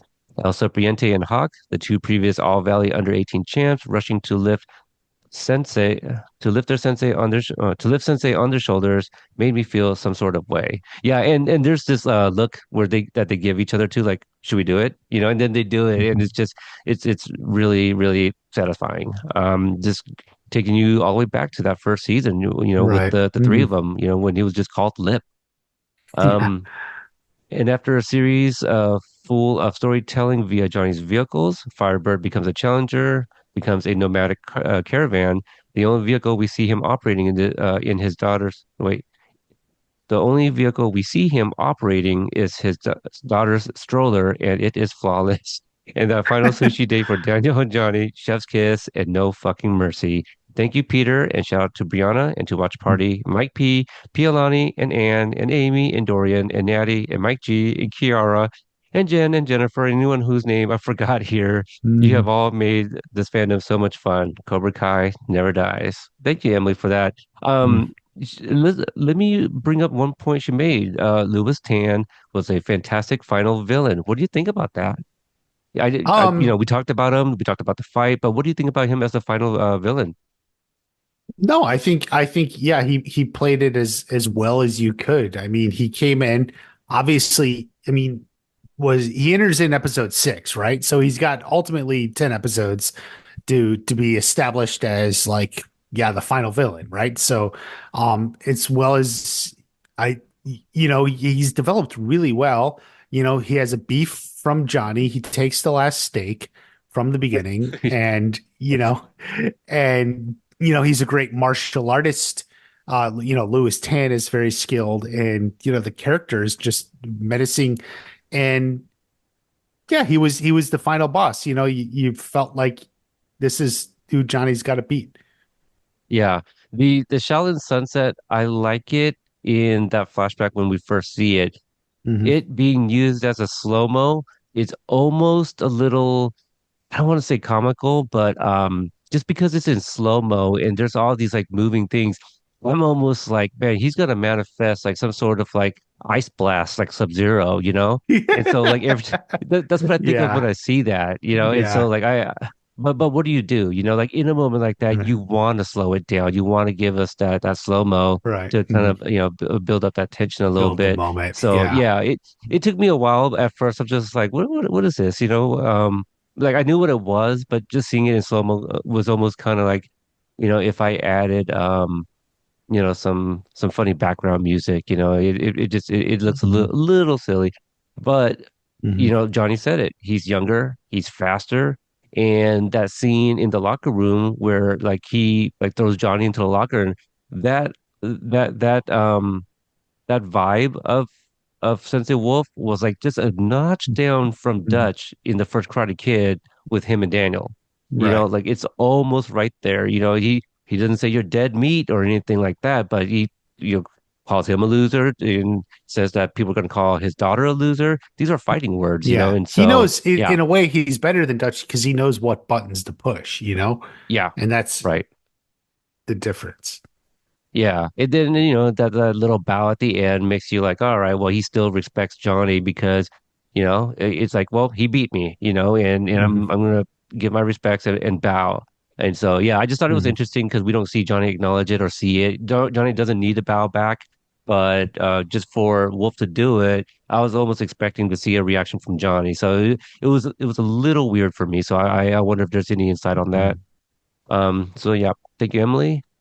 The next one comes from Jera. She says the finale was amazing. So much to say, but I'll keep this short. We finally got You're the Best Around with the training montage. My absolute favorite was Daniel asking Johnny what dojo is he fighting for, and then went on with Cobra Kai. Cobra Kai does defeat fear or pain exist in your dojo? No. Then stop acting like a little pussy and get out there, kick the living shit out of his hmm asshole. Yes, sensei. Also, thank you so much to Peter and the admins and mods for this amazing group. I'm super excited to see the Karate Kid Legends. Thank you, Jera, for your feedback. I appreciate that. She was one of the few from the group that I know went to the musical. So I want to see that musical, man. I don't know. Oh I yeah. haven't heard any words. Is it going to Oh, Broadway, off I Broadway? made a post about it a while ago, and someone said like it's like in preparing for Broadway that maybe it'll come back to Broadway next year or something. I have to Hmm. look it up. Yeah, that was like a handful of months. Okay. Yeah. Interesting. I have not seen. But I haven't been as active as I used to. But I haven't. Yeah, I still follow some of the people from the musical, Hmm including the composer Drew Gasparini. I don't recall him sharing anything on that project lately, so I'll keep an eye out. And the final one, and this actually came in while we've been recording. This comes from Anne. Oh, This is the last one. Yeah. She says the finale was truly stellar, so I'm going to get my two nitpicks out of the way. Laura's headstone having the wrong year was a head-shaking error that momentarily took me out of a poignant scene. And Ray's gi at the end. And Ray. Who's Stingray? Stingray. She must mean Got it. Yeah, Stingray or something. Raymond. Yeah, Yeah. yeah. Ray's gi at the end. Look, the gis way back in episode 602 was backward. Oh, yeah. She mentioned how Sensei Kim like it was folded in, like one side was folded in wrong. So it Oh. was kind of like backwards. Yeah. So I guess Hmm. Stingrays was that way in this one. Um, yeah, let's see. Especially noticeable when Ray tried to get his phone from inside the gi and it looked weird. Other than those two oversights, the series ended so perfectly. I agree. And you know what? Hmm. It's funny that she caught both times. Yeah, I completely missed that. But now that she Hmm. mentions like him reaching for the phone, I could almost see his hand kind of reaching it for it a little unnaturally. And maybe Yeah. yeah, it's the way that he has it closed up. Um so let's see, other than those two oversized, blah, blah, blah. Okay, number one, Daniel giving Johnny the pep talk he needed just before the perfect placement for You're the Best Around, what I would have given to have run in that montage. It was a free Sunday in June. I would have endured the traffic to Encino had John put out the word. Yeah, that would have been amazing to see like people from the fandom as The well, fandom, that yeah. yeah, that live locally. That would have been really cool. Um, Let's see, two, I love that the La Russo moments in the montage, especially the hug in the ocean. Yes, of course. I had to have that in there. Three, the resolution to the mystery about the necklace was just right.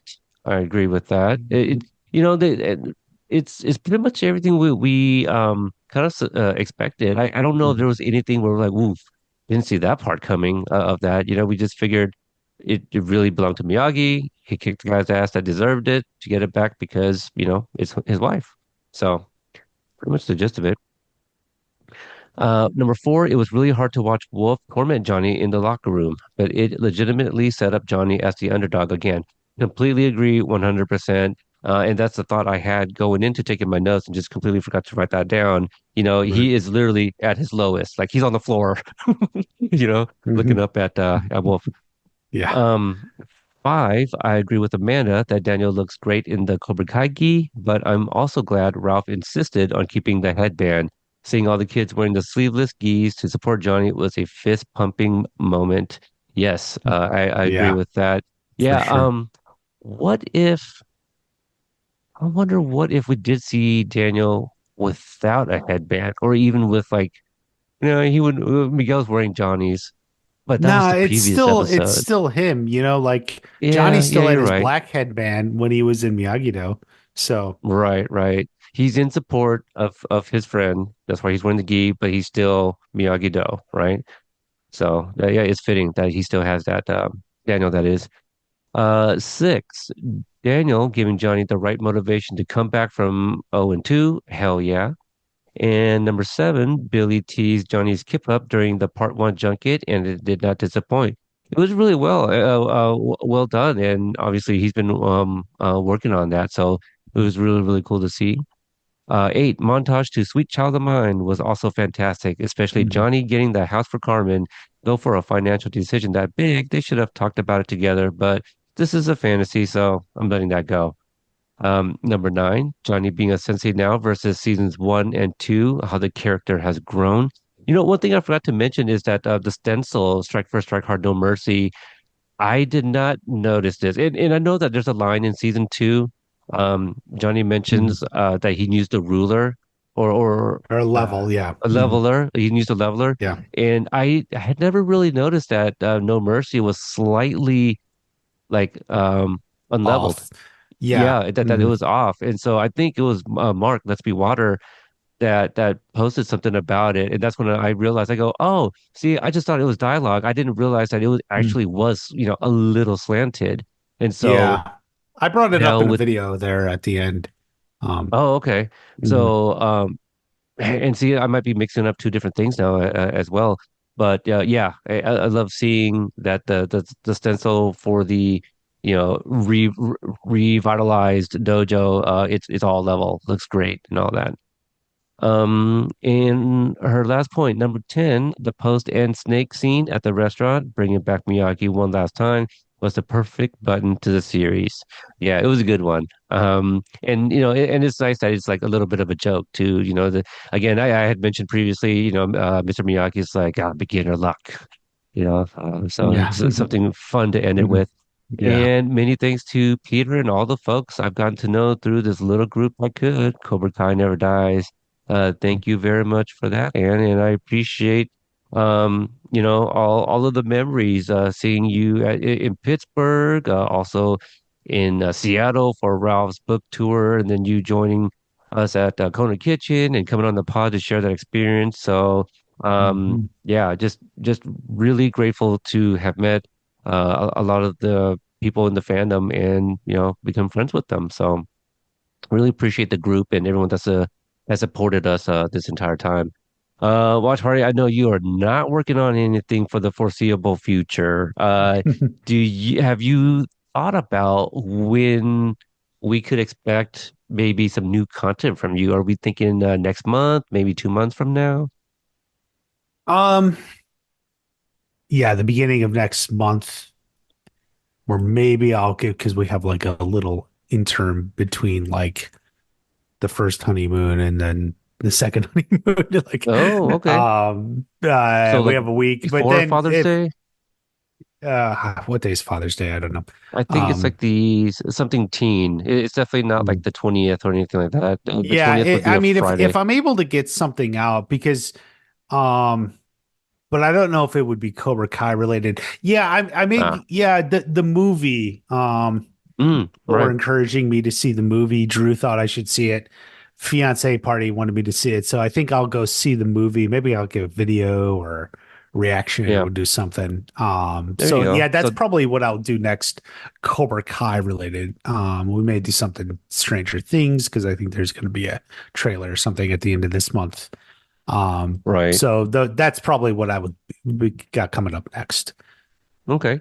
Well, at some point, pretty soon here, I will be resuming my coverage of Twisted Metal. I too will be reviewing the Karate Kid Legends. That's Hmm. probably going to be the next episode on this feed. But yeah, keep it subscribed here, the YouTube channel, Watch Party on YouTube as well, so that way you get the Hmm. notifications. Thanks everybody for going on this journey and. Like Mike said in his feedback, Cobra Kai Companion never dies, and so No, it I doesn't. will Yeah. be here for at the Miyagi spinoff is what I would love to cover for sure. If Hmm. it's anything else, I would have to highly consider it, depending on the character if it's not Miyagi. So, Well, definitely yeah, yeah. any sort of spinoff. I think maybe we should do an episode just to talk. You Oh know. yeah, so something Yeah. for sure. Yeah. Yeah, it may Hmm. not be like maybe I would do like a recap and if I'm not like Hmm. 100% on board on it, maybe that's where I'd have to consider like will I have somebody else come in my place and just carry Yeah. on the companion brand, but at least I got to kind of put my, my thoughts into like a recap Hmm. episode or something. So, yeah. So all right, buddy. Thanks for joining me on this ride in the passenger seat as we drive down Ventura Boulevard. And until the next episode, I'm gonna go drain the main vein. Don't order without me. Ooh.